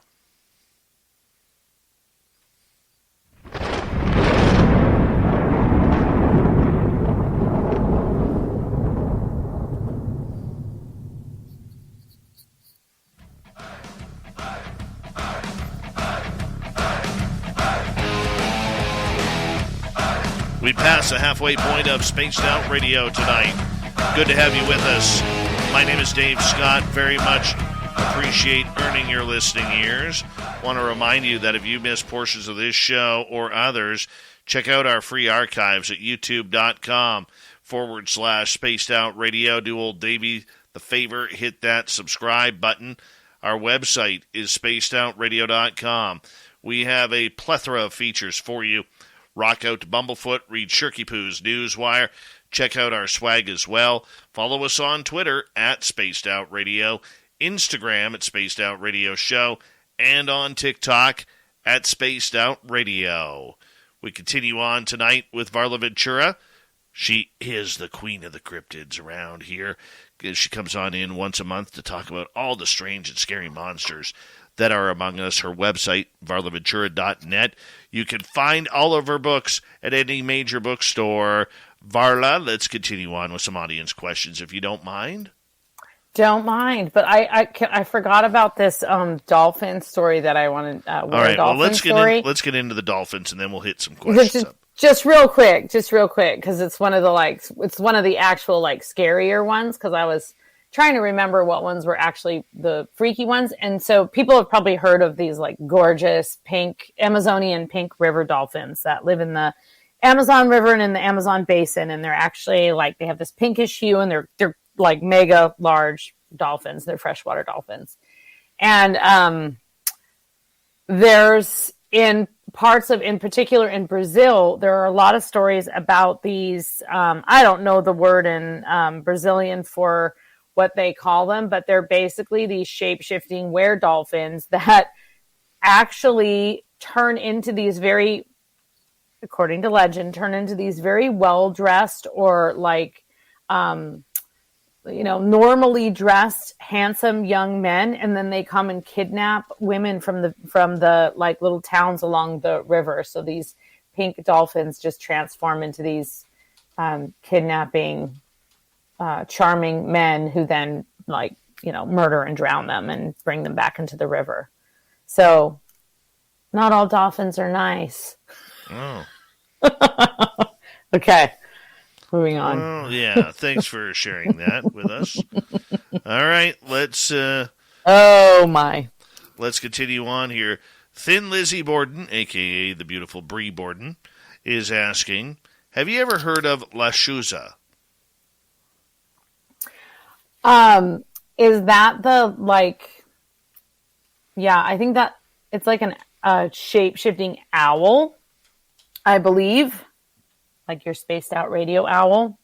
And I think it's from Central America, if I'm right. Like I had a friend who was from El Salvador and they told me about this thing. It wasn't an owl, but they didn't know what it was, but it was this thing that would come out into the fields and it would like bite the ankles of all the cattle and the cattle would drop dead. And then they would call it the La Chuza. They would say it was like this like witch that came into the field at night. And I think that's probably what you're talking about. There's probably a lot of like way better, great stories than just that. But, that it's essentially this like shape-shifting woman that turns into, sort of a witchy woman that turns into an owl, thereby making it one of the most awesome. Yeah. She says, witches that turn into owls from Mexico. Yeah. Totally cool. Donna would like totally logo worthy. Yes. Donna would like to know about lion men. Do they fall into this category of shapeshifters as well? Yes, I did find some stories and just like anecdotal tales about lions in Africa and even up into like. I actually made some notes about the lions earlier. Basically, very similar to kind of like that tiger story that I told earlier about shape-shifting into a tiger, but in this case, it would be shape-shifting into a lion and hunting, but not always hunting for like prey, as in hunting for humans, but hunting for like treasures and things like that, and then turning back into men. And often those stories, I don't know if these are the same ones that you're thinking of, but like those stories, they were considered like, it was like a really good thing and it was a way to bring prosperity. So it was encouraged that there would be a person that would, probably go into trance, like we were talking about before, go into trance and then shapeshift into this lion and then hunt like a lion and bring that kind of like strength and energy back to the group to protect it. But I did just pull the sphinxes are kind of lion menish, lion womanish things, right? They're like kind of half person, half cat-ish animal, I think. I don't know. So, and those are giant effigies that are famous from Egypt. So, right. Okay. Let's move to Supernatural. How am I doing, Dave? You're doing great. Superknower would like to know, do shapeshifters often shape into humans? As in choosing to be in a human form rather than like a different human form than what you're in. Like, okay, I'm going to shapeshift into Dave tonight. And like, oh, I'd like that. Could somebody do that? Somebody do that. Sometimes see the world through Dave's eyes. I think that the skinwalkers are probably the only example I can think of off the top of my head that specifically try and take the form of a human that isn't just like their own human form. In other words, actually like, walking around in the skin of others.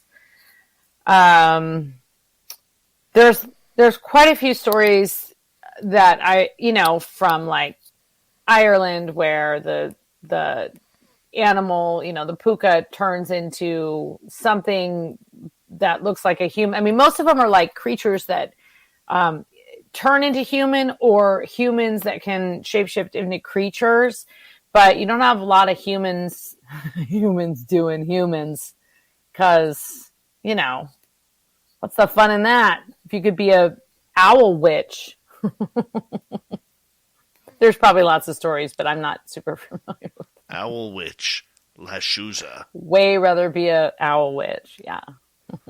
Yeah, I think we got Bree's new T-shirt coming into our store. Absolutely. Bree La Shuza. Thin La Shuza on the weekends. I think we can do that. All right, let's move on here to another question from our audience. This one comes from Lara.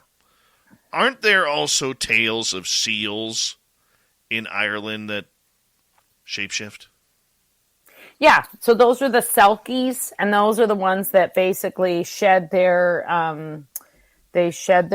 seal coats, and they hide their seal coats. They bury them in the sand, or they hide them in a special trunk, and then they're just beautiful women that roam about and marry men and have babies, and then if they get caught, they have to go back to sea.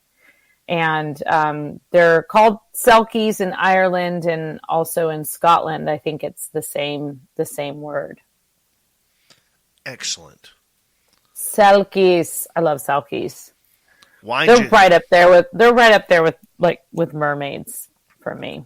YJ is asking, would machine elves be in the same category as the Fae? So by machine elves, do you mean like the little things that mess up your like computer and things like that? Like, I'm not really sure. Is that what a machine elf is? Well, let's find out. Machine elves, also known as fractal elves or self-transforming elf machines, is a term coined by the late ethnobotanist, writer, and philosopher Terence McKenna. Oh, machine elves. I mean, I'll just tell you a story, and that is that I was writing the book about fairies that I wrote. It's called Fairies, Pukas, and Changelings. And I was working on a particular section, and it was about these sort of like domestic fairies, it was kind of like segueing from brownies into like imps and some other trickster fairies. And I was way over deadline. I was probably a week past when I was supposed to turn it in, and it was late at night, and I was writing furiously, and I just, got to be 2:30 in the morning. I closed my, saved everything. And then cause I actually obsessively save because I'm always afraid I'm going to lose something. And the next day when I fired my computer up again and was like, okay, I'm going to just add this little section to this chapter and I'm going to throw this in. That entire section was gone. Oh no.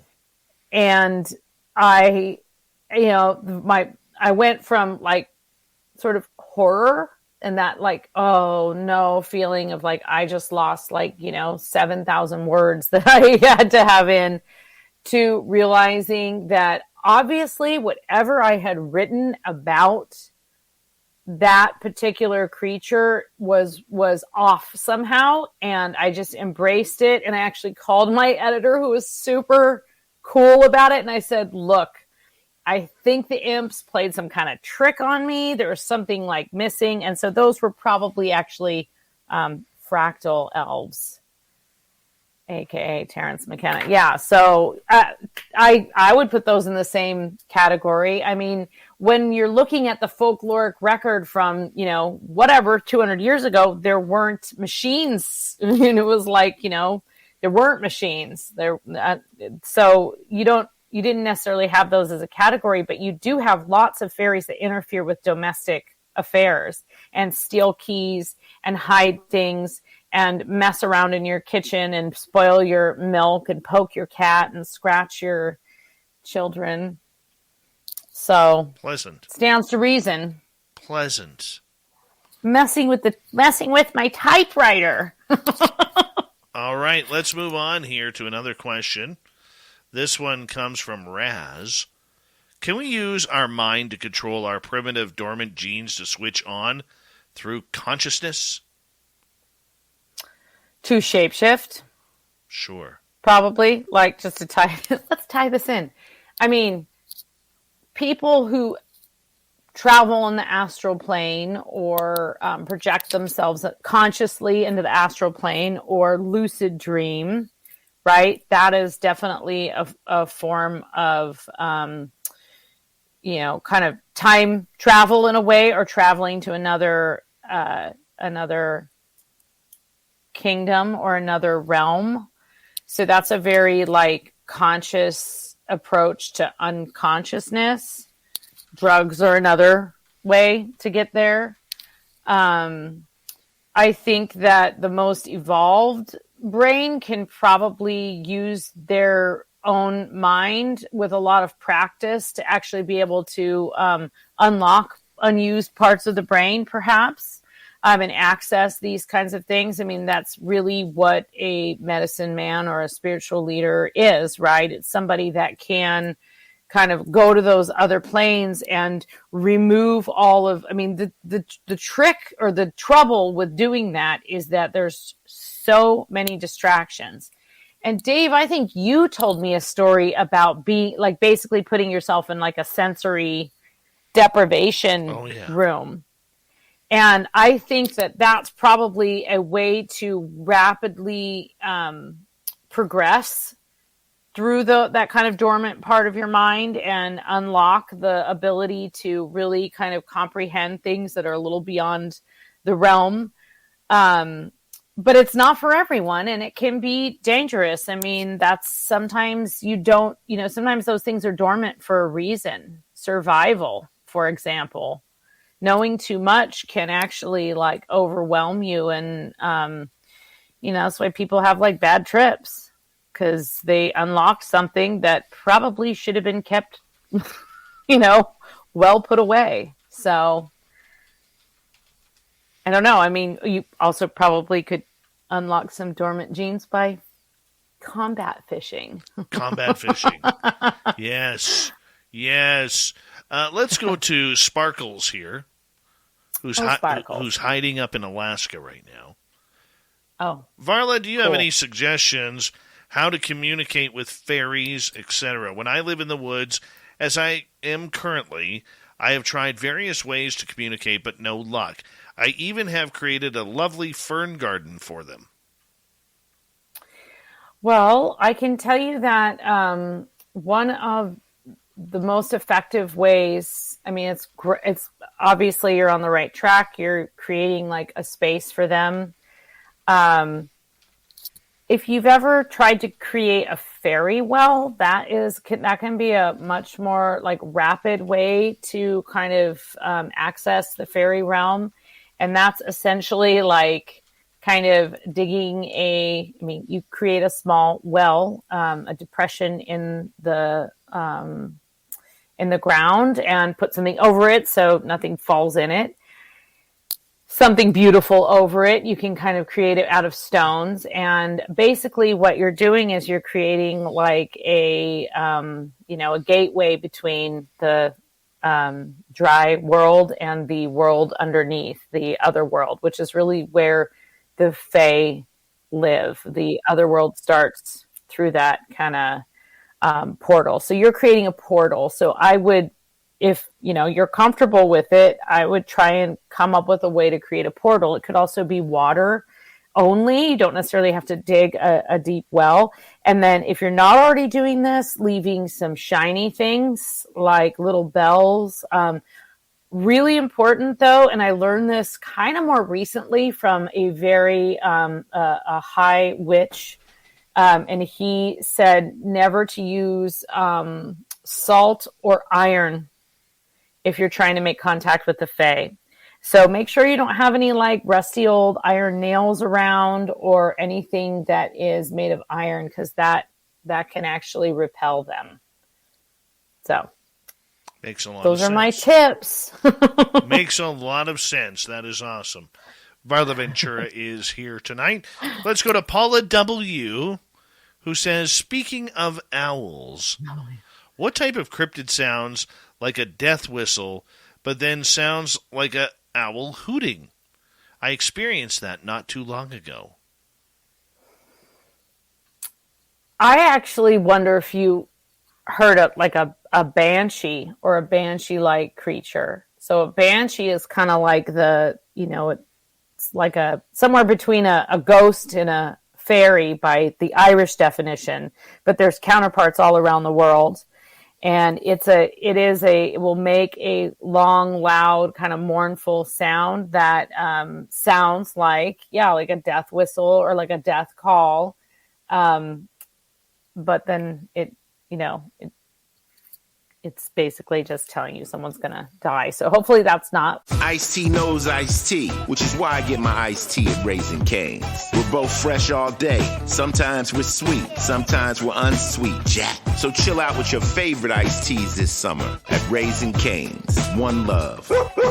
Mary redeemed a $50,000 cash prize playing Chumba Casino online. I was only playing for fun, so winning was a dream come true. Chumba Casino is America's favorite free online social casino. You too could have the chance to win life-changing cash prizes. Absolutely anybody could be like Mary. Be like Mary. Log on to ChumbaCasino.com and play for free now. No purchase necessary. Void where prohibited by law. 18 plus terms and conditions apply. See website for details. The voice in the preceding commercial was not the actual voice of the winner. What you're hearing, but it could be. It could be some kind of portent just letting you know that, I don't know if there's someone in your life that's sick or it's usually not you, so don't feel super paranoid about it. But if there is someone that maybe is getting toward the end of their life, it would be a good time to reach out to them and just let them know you care. That's almost like the old wives' tale about birds flying into your window and pecking at your windows. My mom used to believe that. And I remember growing up, we had this robin that was continually pecking at our window. And then, this was, excuse me, in 1988. And a few months later, my grandmother died. We had a weird thing happen, actually. I was on the property that Pirate Chris owns, or he was on the property. I heard the story on the property. I did not hear this sound, but he heard this very strange creature, sort of a long, loud, moaning thing that actually rattled the windows and things like that. And then I am curious if what Paula W. heard, did it reverberate? Because I think that some of those, I don't know, Dave, about the calling with the Bigfoot, but what he heard stopped completely. And then it was utter stillness and silence. And then it picked up again. So it didn't have the reverberation or echo like other sounds do. And that kind of, to me, was an indication of something extremely supernatural, that it would truncate. The sound would truncate like that, as if it just glitched out into another place. Into the ethereal. Sasquatch has been known to do that too, by the way, with owls and then changing other sounds. And so it's a way to mimic where it is with staying in communication with its group if there's people around. Oh, yeah. Survival tactic, right? Absolutely. The Ghoul guys are wondering if you have seen the episode of Spooked Scotland about the Fae.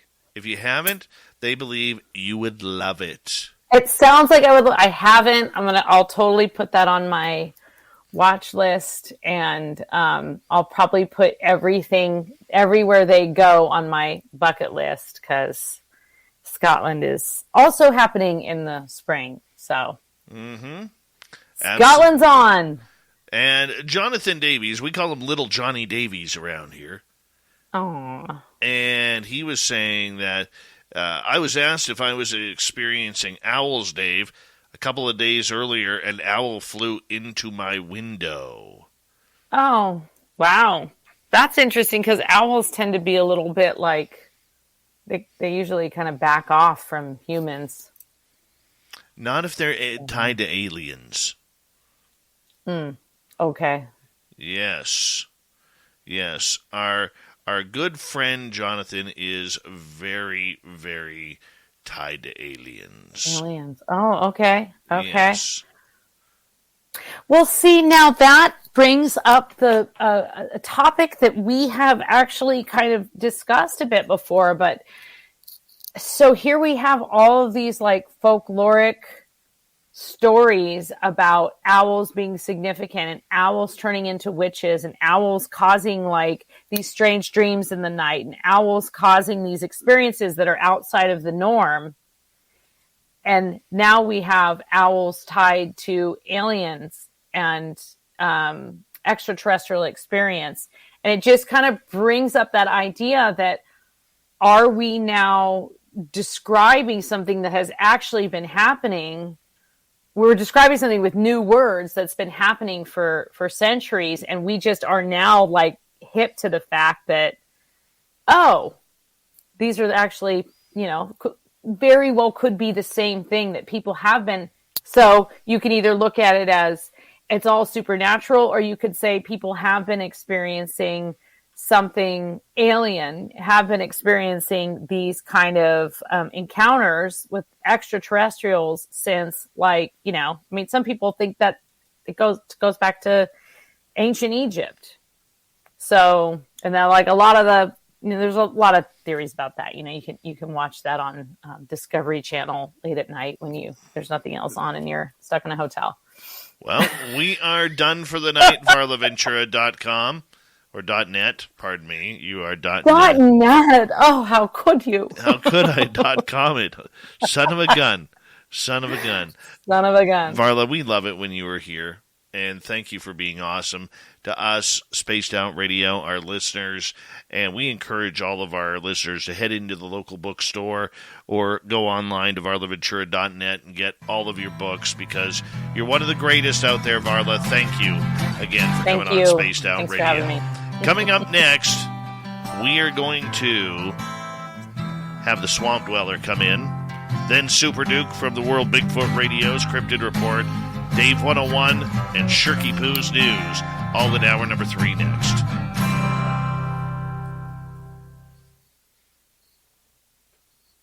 Varla Ventura, everybody. There we go. She likes a good clap. Do I? Yeah, apparently. Well, thanks. That was fun. Awesome. You were wonderful as per usual, and thank you for being so awesome to us. Yeah, you got it. Thanks for having me. You're always so kind to me. No, you lie. Quick question. Yeah. How do you feel about snakes? That's not what you thought I was going to ask you. You thought I was going to ask you something about scheduling. But wrong. I'm asking you how you feel about snakes. No. They're number 2 enemy right after sharks. Okay. Yeah. All right. Good to know. Love you. Good to know. Love you. Love you too. Bye. Bye. Varla Ventura, everybody. VarlaVentura.net. She loves it when I say .net for some reason. Dirty Phil's got the conch. I'll be right back. I've got the seashell again, everybody. They may be sold by the seashore. I'm also not a fan of the oceans, but I'm not afraid of sharks. I just don't like the feeling of being in the water, and then when you go swimming in it, I'm a pretty good swimmer. I can swim in all types of Alberta sloughs, but when you're in that water and it goes out and the tide pulls back, I don't like swimming in the ocean. It's too big, it's too violent, it's too rowdy, and I'm not a fan of it. So here's the cartoon so far. Look at a little bit more editing to do for it. But Dave was saying that he's got a gifting site. And I figure, case of beer, can of beans, and an apple, and a mirror would work good. So there's Sasquatch. Well, I guess people are shooting each other. So here's Sasquatch. Check himself out in the mirror. What a beauty. And then there's Dave checking out the handprint that Sasquatch left in there. He also took a bite out of the apple that he left. And there's the gnome too, because the gnome's a jerk. He's probably going to tie Dave's shoelaces, and he's going to take 2 steps and fall over and hurt himself. So look at that. 2 drawings in one night. I wasn't expecting to do that. But I got a whole bunch of art cards I'm going to work on as well. I have no idea what I'm going to do with the art cards. Well, Brown Dwarf and Christine Teen. Oh boy, I'm terrible with this stuff. I'm not sure, Nicholas. It was. I don't hear anybody screaming or yelling, so it must have been a good shot. That's all I can say. Speaking of shots, I wish I had a shot of vodka. Nonetheless, I'm going to leave this here. Switch it around. I'm going to do some art cards. Cheers to me. Cheers, Brown Dwarf. No. I need an idea for Cryptid.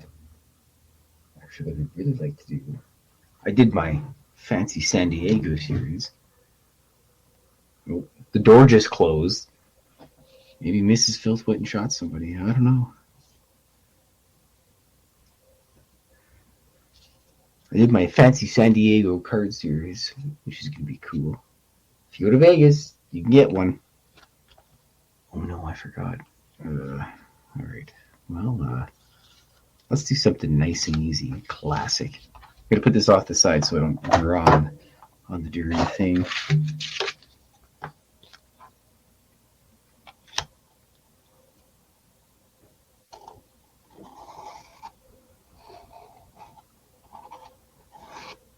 How about a triangle? Everybody loves triangles.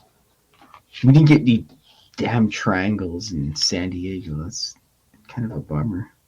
But it's okay. I wish we could have like a follow-up on that. Everyone just like, oh, Lou Elizondo said it was flares. Everybody stopped caring. I wish it wasn't flares. But I don't know. There's got to be some geeks out there that were tracking that stuff, and there's a lot of nerds in California and random people that have seen all the weirdness of California and San Diego, and they know what the air traffic's like. It's like the video that I had. I know what all the air traffic looks like around Edmonton. There's no way that it was Stars Air Ambulance. Dirty Filth. Let's see the big one again. Pardon? You want to see the picture, Dave? I do. Okay, here. It's a 2-part picture. Okay, what a beauty. Nice. Because it's from my gifting site there. He's checking himself out. Yeah. And then there's Dave. He's like, oh, wow, a handprint. Nice. Very nice. And there's that damn gnome watching you, Dave. He's I going to tie your know. shoelaces. I know. Look at that grease print on there. See, that's a story not a lot of people might know. I think you've told that before. Well, nonetheless, though, very so impressive. Very impressive. We're on in 12 seconds here, so just stick around here, Dirty Filth, and we'll get things going here right now.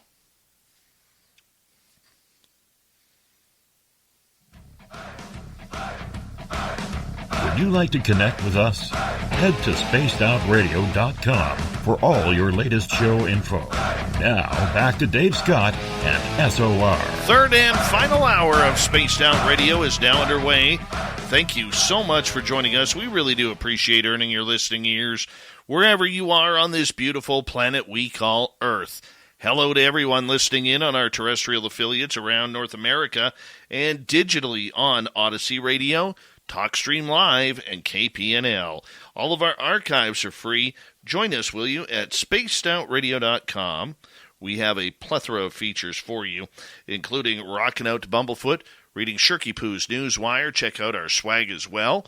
Follow us on Twitter at spacedoutradio, Instagram at Spaced Out Radio Show, and on TikTok at Spaced Out Radio. We continue on tonight as we're about to head to the swamp. Our resident swamp dweller has another spooky story for us. Oh, wrong one. That's Super Duke. No, that's Super Duke. He's coming up in just a moment here. Here's Swampy. Hi, Spaced Out Radio listeners. This is Swamp Dweller. It's time for your nightly dose of spookiness on the show. If you have an interesting encounter or a spooky story that you would like to share, be sure to submit them in at swampdweller.net. You can also find our YouTube channel at youtube.com/swampdwellerreads. Now, let's chill out, relax, and together, let's enter the swamp.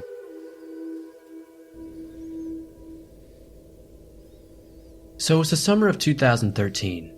I'm 21, and I just finished my junior year in college. The second week of August, a group of my friends and I go on an 8-day camping trip. It's 7 of us in total, 4 guys and 3 girls. We're camping in a semi-remote campground in the White Mountains of New Hampshire. It was a large campground, but very few other campers were there. There were a few filled sites near the front of the campground, but we purposefully requested a campground in the back corner. We were completely by ourselves. During the trip, we planned a whitewater rafting trip for one of the days. We were hiking Mount Washington towards the end of the trip and thought maybe we'd do another 1 to 2 other small hikes, with 1 to 2 days of just chilling by the lake at the campground. We also planned on doing plenty of drinking during the evenings. The first couple of days of the trip are fantastic. Whitewater rafting was a blast. Everything's going great. So it's the evening of our 3rd day. We have a roaring fire going. We're all just hanging out at the campsite drinking and just messing around. It's around 9:30 when a disheveled-looking man walks past our site. His clothes are kind of torn or worn out, messy and tangled hair, etc. He looks to be maybe in his mid-40s. This isn't weird though. We all just think it's another camper doing a late evening stroll around the campground. About an hour and a half later, we see this same man walk past our site in the same direction. This time he's walking slower, almost with a bit of a limp. We're all pretty drunk at this point. I think one of us might have yelled something out to him, but he just kind of ignores us and keeps on walking. Mildly strange, but still is probably just someone who wanted to take a long walk. We wrapped up the night at around 1:30 or 2, I believe. The fire is dying down and we head back to our tents. I usually love sleeping while camping. I usually find it extremely peaceful, but for some reason, I was having trouble sleeping this night. I get up to go take a pee in the woods. When I do, I see a faint light maybe about 50 to 75 yards ahead of me in the woods, if I remember correctly. It looks like a dim flashlight or something similar. I decided, for whatever reason, I want to go investigate. I go back to the tent. One of my other buddies is still awake, so I tell him about it. We get up to investigate When we do, the light is no longer on. Feeling just a little bit unnerved, I shine my flashlight around the woods a bit, but don't see anything, so I decide maybe my eyes were just playing tricks on me before I go and head back to bed. Sometime later that night, I wake up to a terrifying scream. It was Sarah, one of the girls we were camping with. I jumped out of my tent as quickly as possible and nearly run into her as she's running back into our sight. She's still screaming. She screamed that there is a man standing in the middle of the woods. Now, our whole party is awake and freaking the heck out. I try to calm Sarah down enough to get her to explain what actually happened. She says she went to go pee in the woods and saw the man from earlier just standing about 15 feet away from her, not moving, being like a statue. We all start freaking out, yelling and screaming and making a giant commotion. I'm internally freaking out and trying to calm down though. I'm just trying to be the voice of reason. If I can get everyone to calm down enough, we can maybe do something. We obviously decide to get the heck out of there. We frantically take down our tents, basically just ripping the poles down and throwing everything into the back of our cars. Then we sped out of there. It's around 4 a.m. We're in 2 separate cars and decide just to drive away from the campsite and try to clear our heads. Eventually, at around 5:30, we find a small diner that's open and decide to head in for some breakfast. We all have different theories about what the heck just happened. Some of us think we just ran into a homeless guy who was camping out in the woods and was surprised by us. Some of the girls think maybe he was purposely stalking us. Either way, obviously none of us are comfortable staying at that campground again. I head back to the front desk of the campground with 2 of the other guys. We explain what happened and the guys at the front desk actually seemed to believe us, but said there were definitely no other campers currently that fit the description of that guy. They were insanely nice about it though, and actually refunded most of the remainder of our stay, which astonished me. As a group, we decided to say F it, and we weren't letting one freaky guy ruin our trip. We found another campground, and it ended up being fine. For the most part. At least, we thought it was. Fast forward 2 days. We're hiking Mount Washington. We get up really early and get to the mountain at around 7:30 a.m. to start hiking up. We're a little over halfway up the mountain when we see the very same guy hiking down. Though this time he looks much better. His hair isn't crazy, his hiking clothes are relatively clean. We were all just frozen. A few of us let out a surprised scream. He just strolls past us with a massive grin. Luckily, there are enough hikers nearby that nothing could really happen. We decide to continue hiking up anyways since he is headed in the opposite direction and hope we never encounter him again. We did finish the hike and luckily we didn't see him again. After that, we did decide to cut a trip a little short because, honestly, looking back on it, we've all come to the conclusion that we were likely being stalked in some way. If it was just some homeless guy in the woods near the campground, what the heck was he doing hiking down Mount Washington a couple of days later? It was a pretty unnerving and bizarre experience for sure. I'd love to hear anybody's thoughts or comments down below.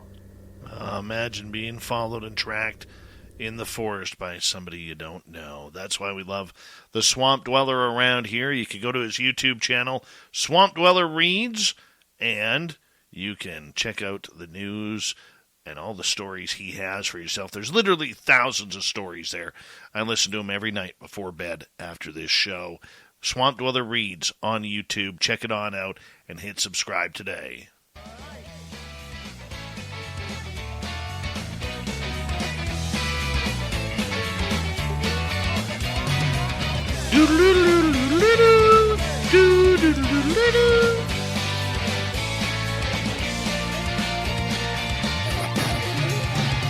Super Duke from World Bigfoot Radio is here until the bottom of the hour to tell us some cryptid news. Hanging on out. How you doing there, Super Duke? I'm doing pretty good. Just busy as busy can be. I was just listening to the story by Swamp Dweller. He was talking about having people following you around in the woods. Ice-T knows Ice-T, which is why I get my iced tea at Raising Cane's. We're both fresh all day. Sometimes we're sweet, sometimes we're unsweet, Jack. So chill out with your favorite iced teas this summer at Raising Cane's. One love.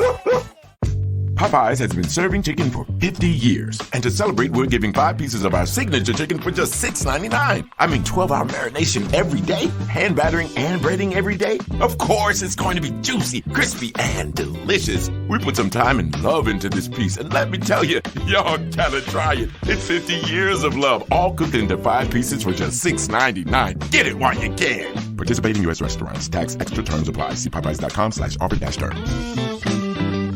I was talking to somebody earlier today, and they were telling me a story about one of their friends who was hiking out in the backcountry, long backcountry hike, and they found their way into this canyon where there wasn't really a trail in there. It was in between a couple big mountains, and it was a really big canyon. So, hey, let's go explore. Well, they went in there and set up camp, and that night, guess who showed up and started making a racket, breaking branches, making vocalizations, generally scaring the hell out of them, and they're out there by themselves. So they waited until dawn where they could see what they were doing, broke camp, and started hiking back out again, and it followed them an entire day out of there. Talk about insistent. He's throwing you out of the nightclub, buddy. You just got bounced. No kidding. Oh, my God. Yeah, it's bad enough having him follow you for 20 minutes or something, but a whole day? Oh, God. See, I've never heard of that. Now, I do know that a lot of these people who go tracking and marking forest cut lines, they've been followed by bears, they've been followed by mountain lions, but never anything like that, man. Never anything like that. Yeah, apparently they're a lot less forgiving when you're in an area where there isn't even a human trail going in, and apparently you're not supposed to be there. So they're pretty insistent about making him go away. But God, just knowing what's following you, he had a pretty good notion. And having it follow you for an entire day on your way out, oh my God. That's very persistent. I would not go back to that valley again. But as for me, I am just putting together video from last weekend when we were at the ghost town of Coloma. That'll be coming out this Sunday. And I am prepping to go out and do another expedition this weekend, 2 days, 1 night, with another person that's coming up from Oklahoma who's a member of the Kiowa tribe and coming up here basically to meet an old friend and then go Bigfoot camping with me.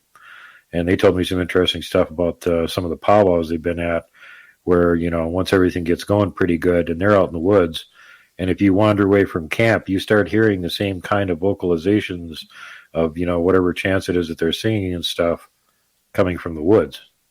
There's nobody out there in the woods. What's the weirdest thing you have heard in the woods? Now, I'm not talking whooping or wood knocking or anything like that. But have you ever heard like singing or music or, and it's not a human out there? No, I can't say I've heard anything like that. I've heard a vehicle engine start up and run for a while and then stop, coming from an area where there's no roads. There's no way to get a vehicle engine in there to make that noise. Whatever was mimicking it was doing a very good job. I know a good friend of mine, Paul. He was actually, this is going back probably 10 years ago now. We were all fishing up on this mountain called Mount Woodside, and it is in a very famous Sasquatch area. Literally, on the right side of this mountain, you have Harrison Lake, and on the left side, you have the Harrison / Chehalis River. Right. And he decided that he was going to camp out there alone at our little fishing lake atop the mountain. And this is a guy who's a real outdoorsman. He believes that you can't go anywhere without at least 16 guns. And, his high fashion is everything camo. One of those type. And long story short, we get there the next day, and he goes, "My God, am I glad you guys are here. He goes, I am never, ever staying out here again." He was hearing everything from, and back then, Duke, I never thought Sasquatch, okay? Never really thought about it. But he was like hearing the heavy footsteps. He was hearing huffing and gruffing, thinking it was a bear, but it didn't sound like a bear because he knew what bears sounded like. He said the weirdest thing about that night was that there was like this scraping of metal on the ground. And there's no metal up there, Duke. There's no broken car parts. There's no, ATVs that have been abandoned or anything along those lines. And he said, when he heard that scraping metal, he was up the rest of the night. And he just sat in his tent quietly with his gun right on his lap. And he said that scraping metal, once he heard that, he was very much almost ready to get up and leave. Now, this lake that we fished at, it was one of these lakes that it was tucked in. Like, if you were driving on the logging road and you didn't see the rocky path to get in there, you wouldn't go. You know what I'm saying? You wouldn't go in there at all. But he did. And we knew where the lake was, and that's how we knew that there was action happening there. But otherwise, no. He said he almost packed up and went down the mountain after that. That scared him with that scraping metal.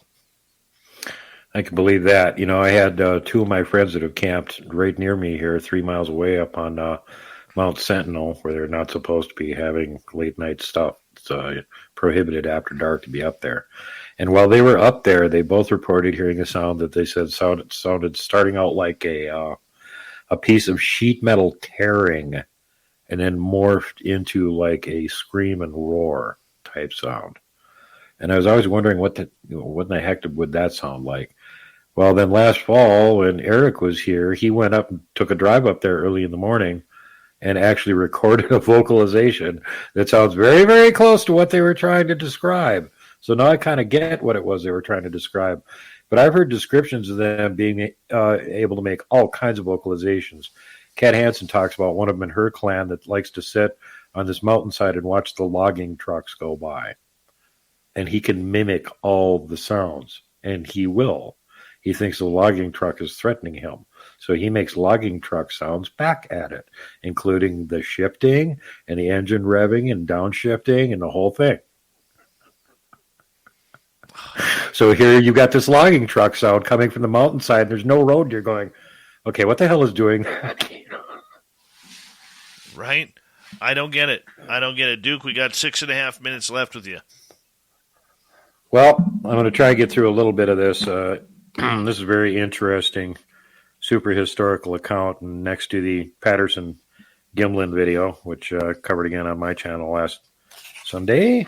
This is one of the most famous things ever having to do with Bigfoot, and it's all about a trackway, the Bossberg tracks. And what makes them peculiar is that the Sasquatch in question had a crippled foot.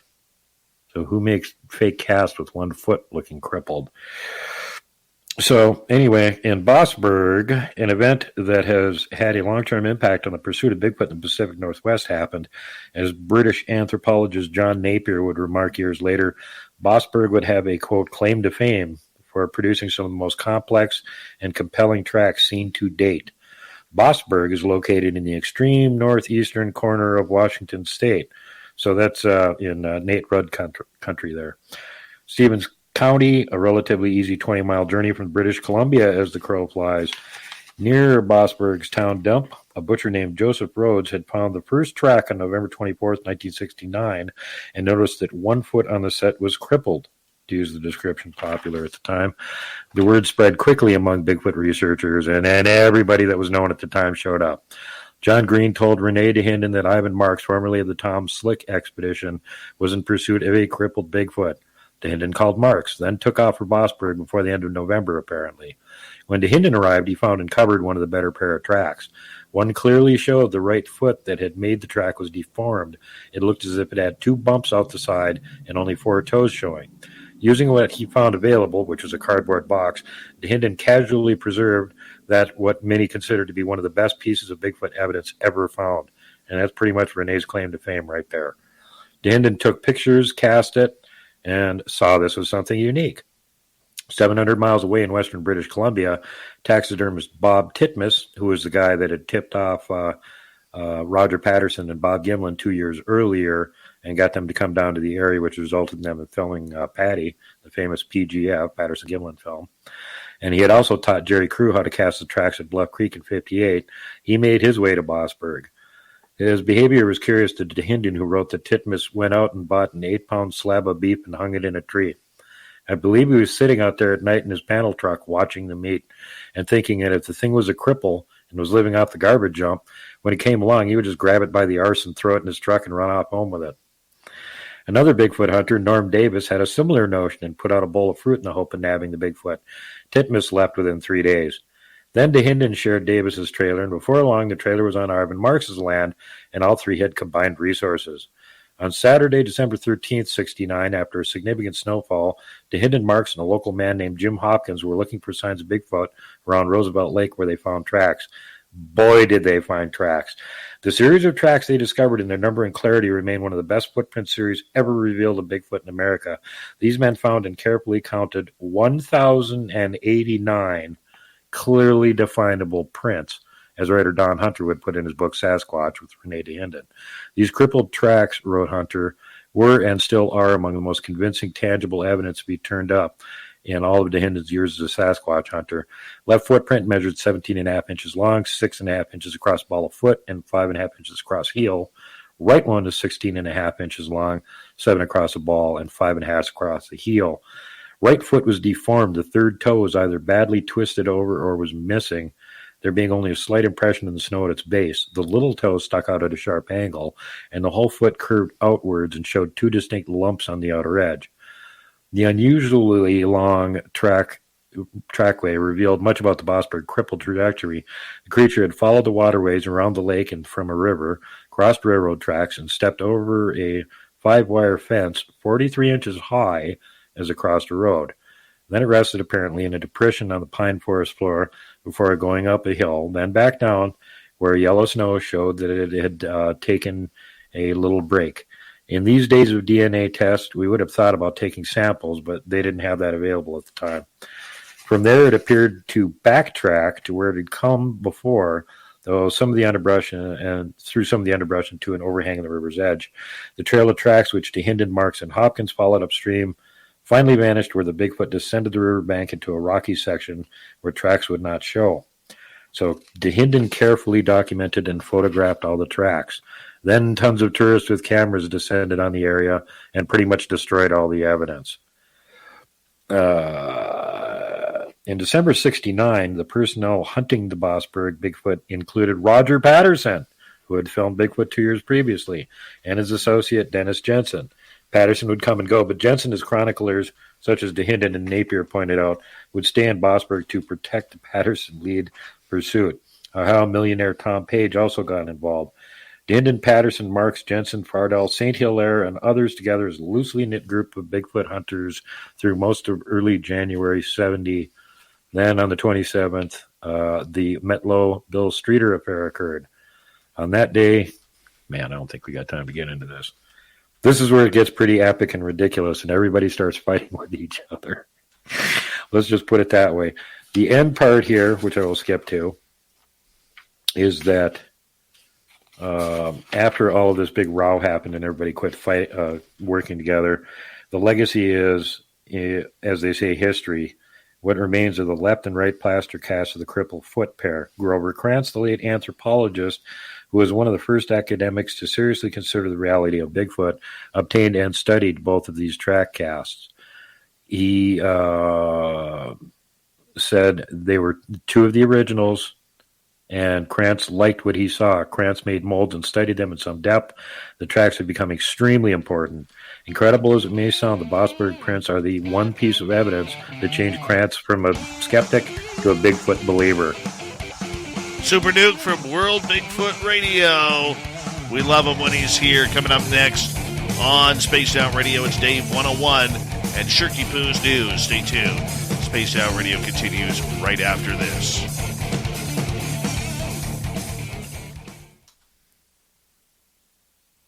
Sorry for the short time there, Duke.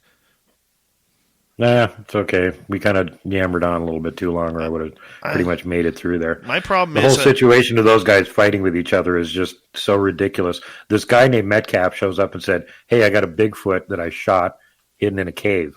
Who wants to bid on it?" So you can imagine what happened then. And it got completely out of hand.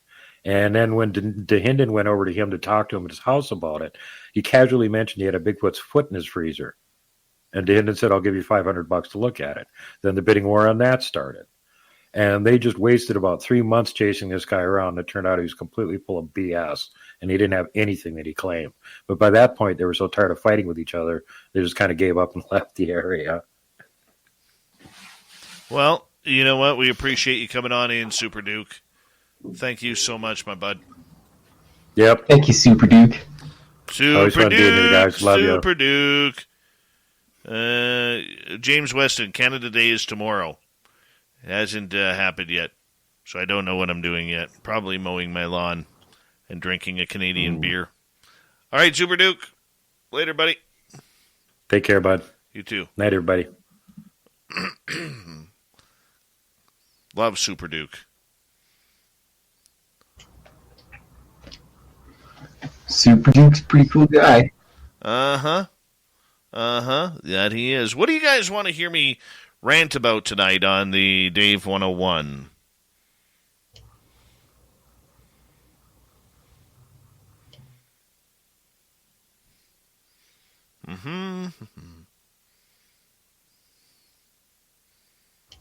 Dave, I'm going to abandon you because I got like 10,000 cartoons to scan. All right. Bye.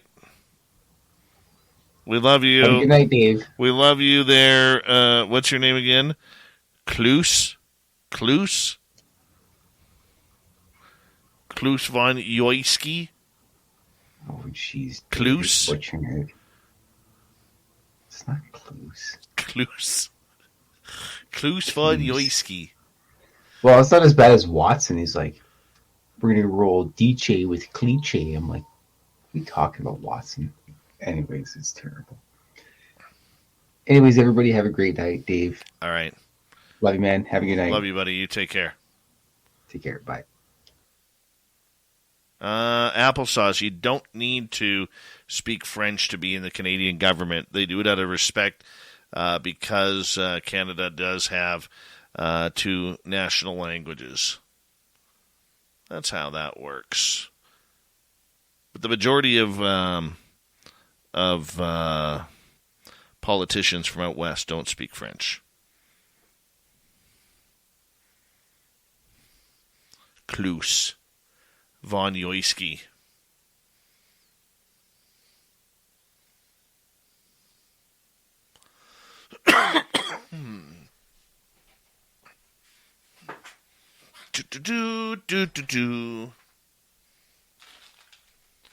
Kloos von Joyski. There he is, everyone. The man, the myth, and the mutton legend. The man who is a cat named Blob.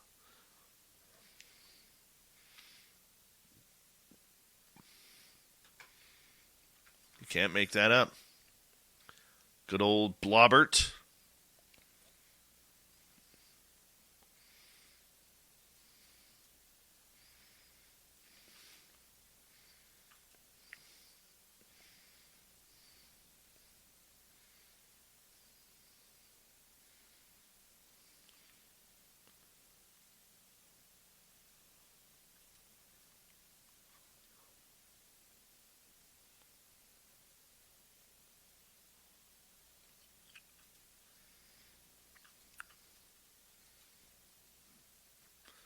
Do-do-do.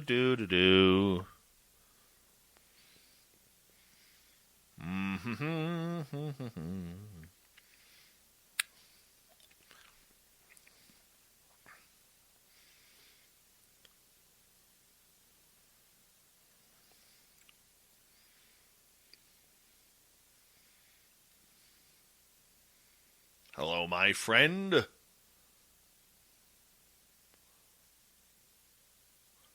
All right, we got 30 seconds to decide the Dave 101.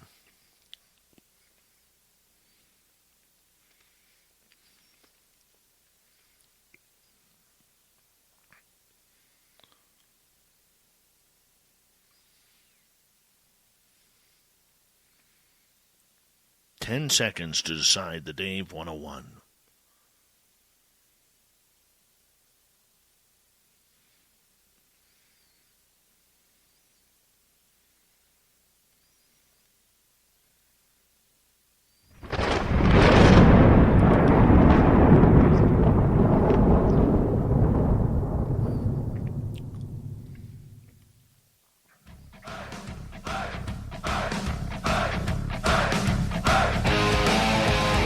We rounded third. We're heading for home tonight on Spaced Out Radio.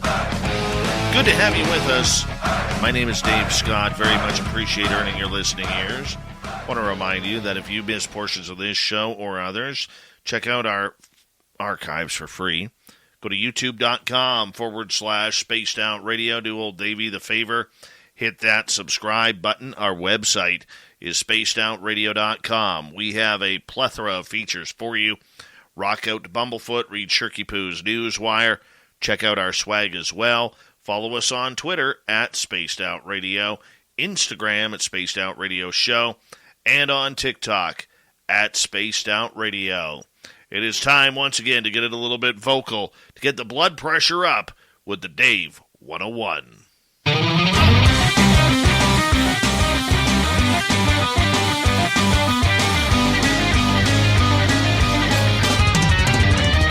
It's time for Dave 101.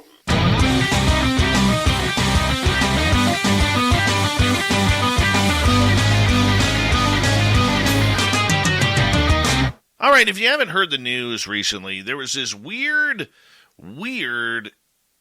crash into the moon. Now, the story goes like this. The moon has a new double crater after a rocket body collided with its surface back on March 4th.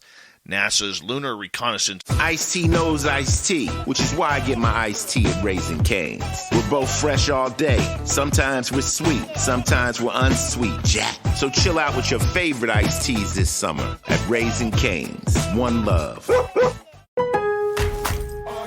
At Lowe's, every pro is an MVP to us. It doesn't matter how big or small your business is. If you're a plumber, roofer, electrician, or remodeler, your business earns back when you spend, gets exclusive offers, and paint rewards. It all adds up to help drive your business. Join Lowe's MVP's Pro Rewards and Partnership Program today. Minimum purchase required. Earnings and paint rewards awarded as Lowe's e-gift cards. Exclusions, restrictions, and more terms apply. Valid through 12/31/22. See Lowe's.com/L/Pro Loyalty Terms. Subject to change. U.S. only.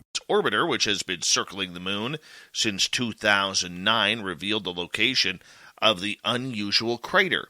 The impact created two craters that overlap, an eastern crater measuring 18 meters across, or 59 feet, and the western crater spanning 16 meters, or 52.5 feet.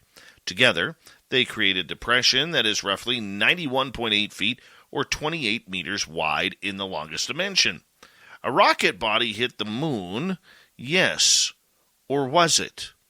Although astronomers, according to the stories, expected the impact after discovering that the rocket part was on track to collide with the moon, the double crater did create a little bit of a surprise, making it look a little bit bigger than it should. But here's the problem that we have with this. Nobody knows where the rocket came from. There was some wonder whether it was a part of a SpaceX Falcon rocket stage or something else. Maybe something from the 2014 Chinese lunar mission. NASA believes that's what it is, that it may have been from the Chang'e 5 moon mission, according to Chinese thought. But their Ministry of Foreign Affairs says, not ours. Not ours. Don't be blaming us for this explosion on the moon. So here's the thing. There's over 26,000 pieces of space junk orbiting the Earth, from the size of a softball to all the way to a satellite. And smaller pieces, the size of a marble or a nut and bolt, around 500,000. That could do a lot of damage. Oh, and by the way, in case you're counting at home, there's over 100 million pieces that are the size of a grain of salt or less.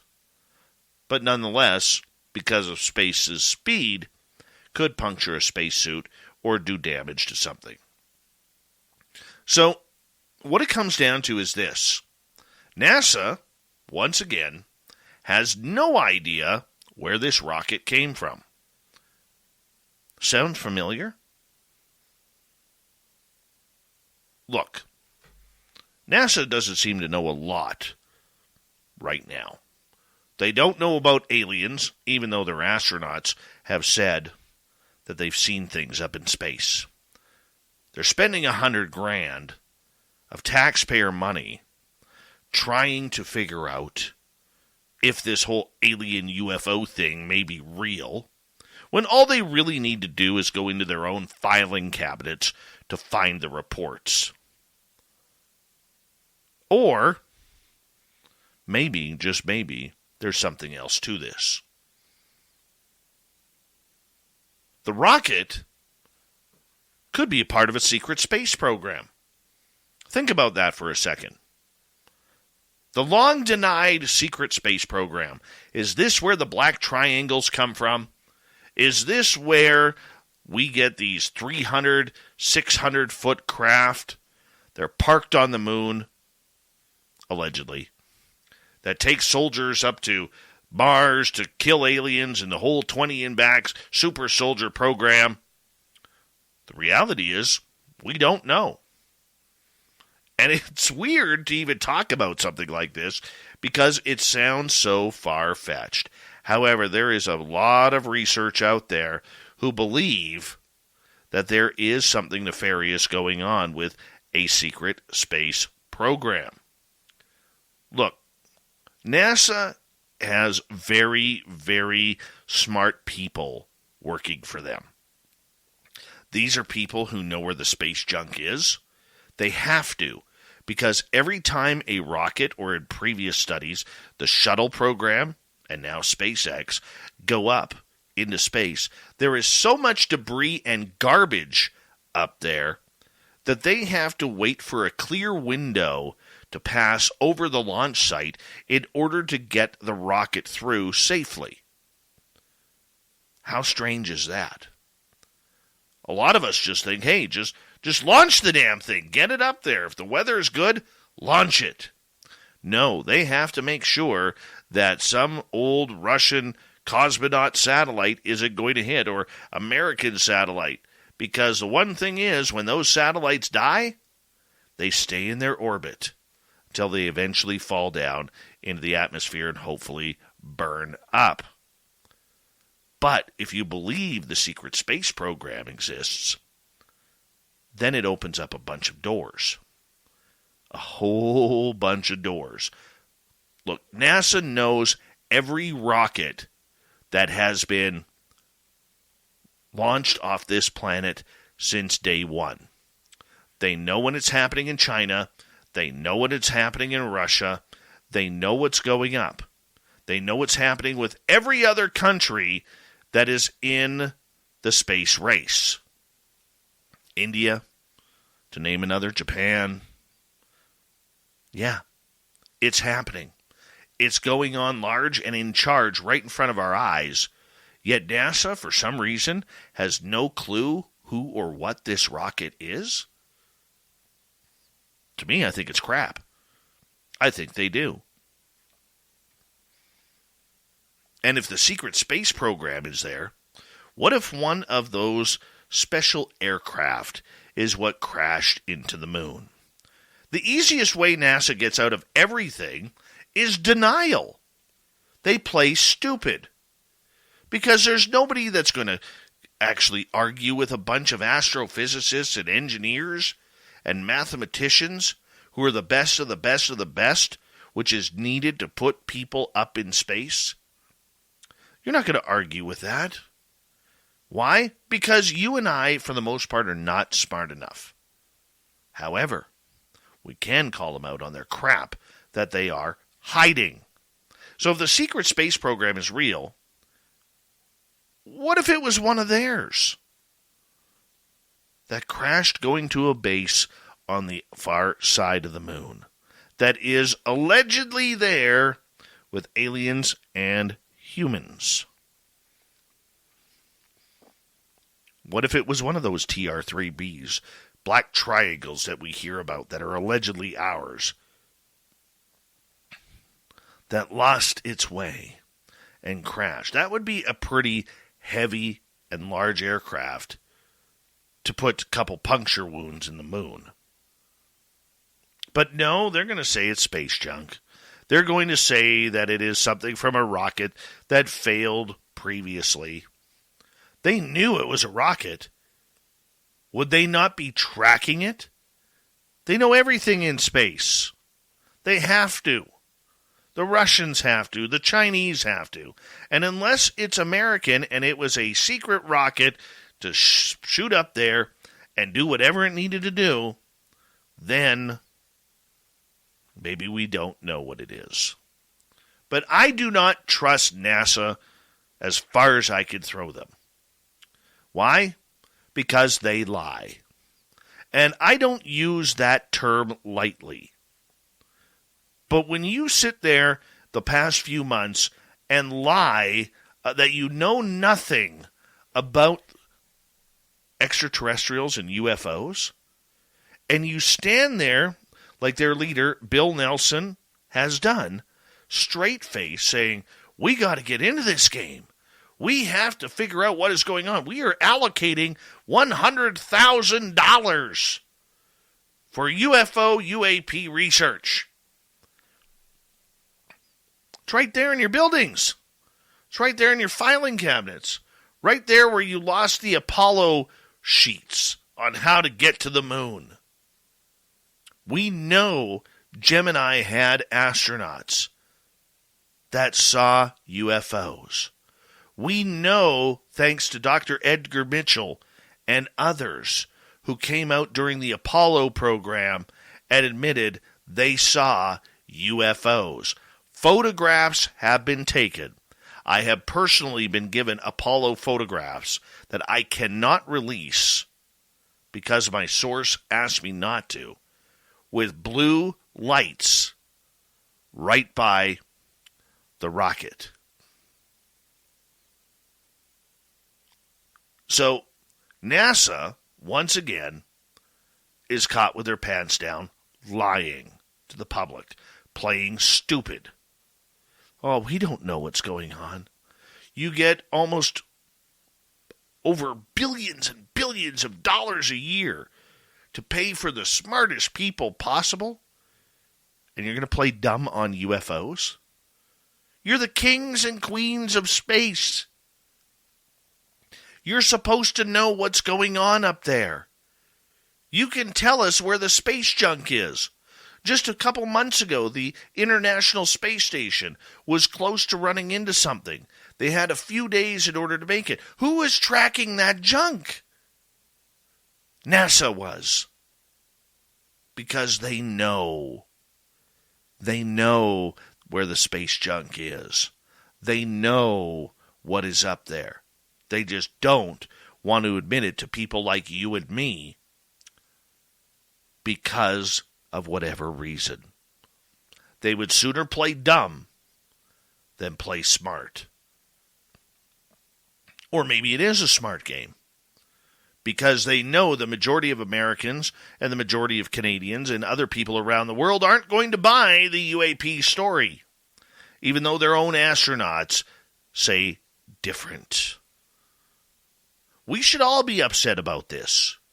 We should all be concerned. Because one day, and it may not be in our lifetimes, we are going to get the admittance of a potential secret space program that runs well above NASA.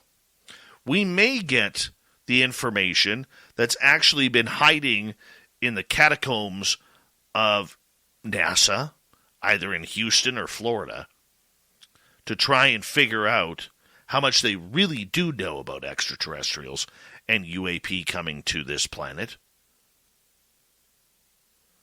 They know, yet they continually treat us like fools, and they've done it again. We don't know what this rocket is that hit the moon? Come on.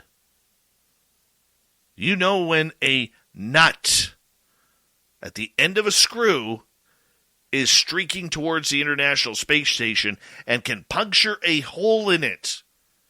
And you can't tell us what rocket hit the moon? Or secret space program hit the moon?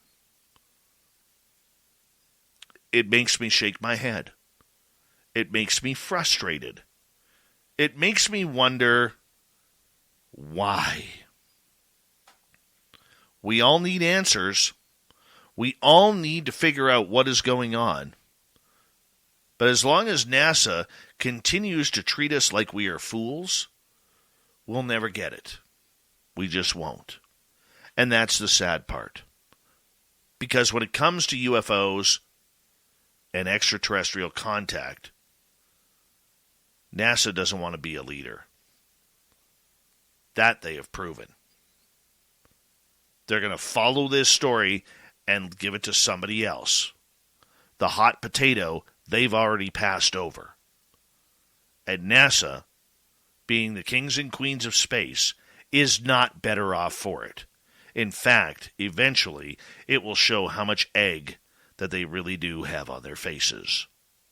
That is your Dave 101. Do me a favor if you're watching on YouTube. Afterwards, give us a comment below. Tell us what you think. We're always interested in getting your opinion. And now, let's head over to Shirky Poo, who's got the news for us. What time is it? It's time for Shirky Poo's news! This is why I don't go in the ocean, people. Even here in British Columbia. Yeah. Because you never know when there's going to be a great white shark nipping at your toes. Researchers say the most recent shark visitor to Canadian waters has appeared in Grand Manan. Crystal is a great white shark. Oh, God, they've named her. With her sights set on Nova Scotia, nonprofit organization OSearch tagged Crystal as their 84th shark in the North Atlantic White Shark Study. Bob Huter, the chief scientist of OSearch, said Crystal was originally tagged off the North Carolina coast, which is where she got her name from, Crystal. According to Huter, she was quietly swimming around the Carolinas and didn't come to the surface for a while, but a satellite transmission of her location recently popped up in the Gulf of Maine near Grand Manan, and she is likely heading to the Bay of Fundy to head into Nova Scotia. What our research has shown is that Atlantic Canada is extremely important for the white shark population in the western North Atlantic.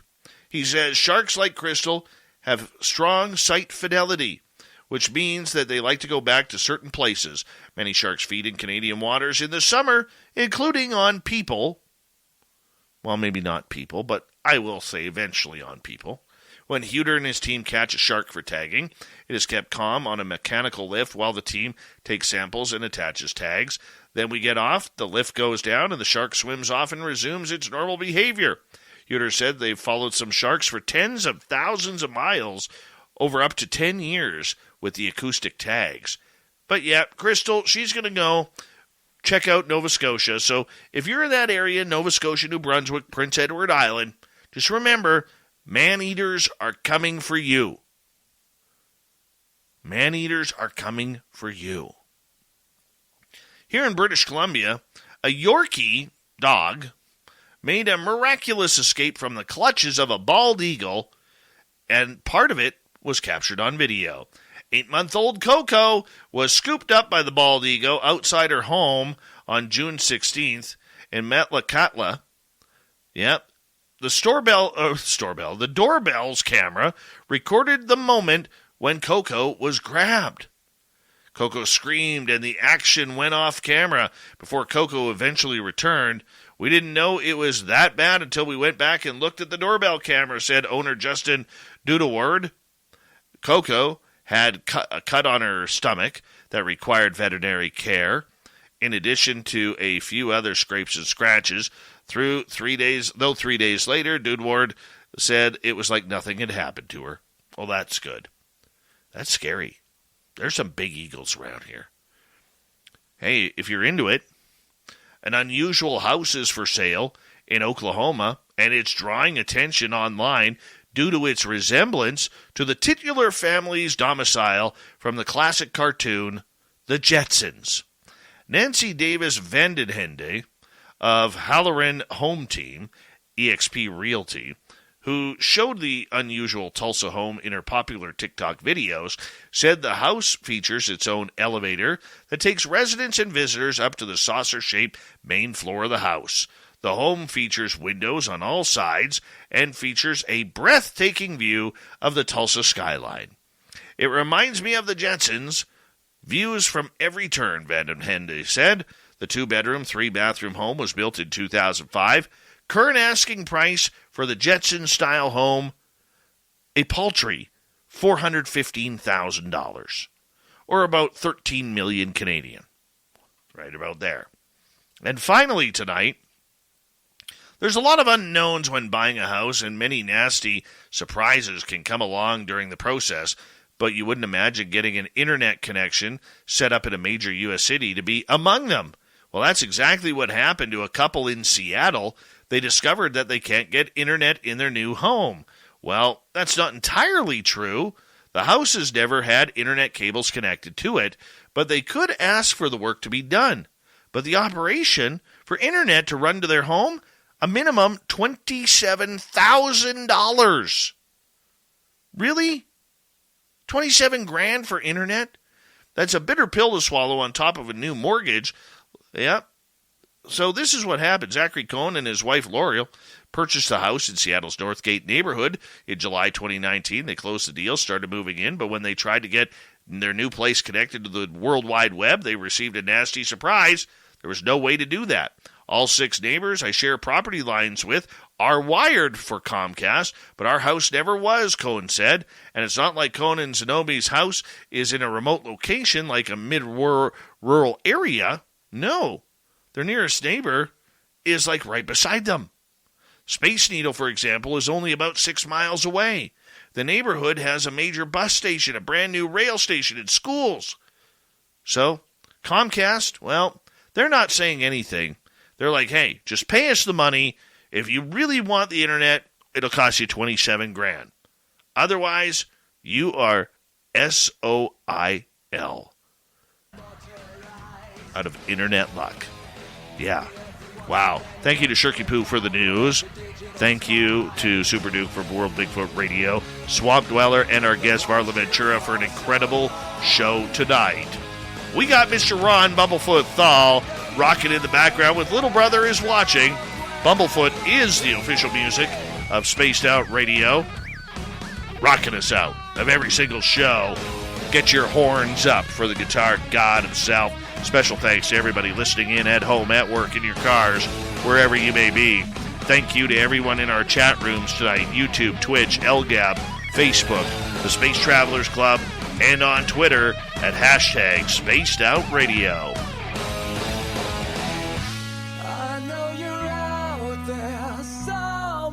Remember, this show is copyright by Spaced Out Radio and SOR Media Ventures Limited. Thank you so much for choosing to share your evening with us, because together, my friends, we're watching.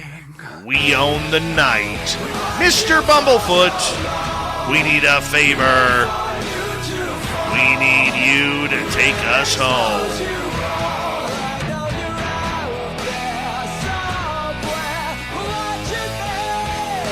Yes, the Woo train has docked for the night, but soon, my friends, we shall ride again.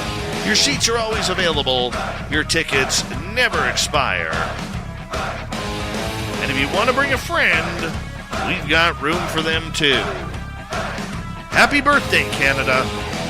Good night.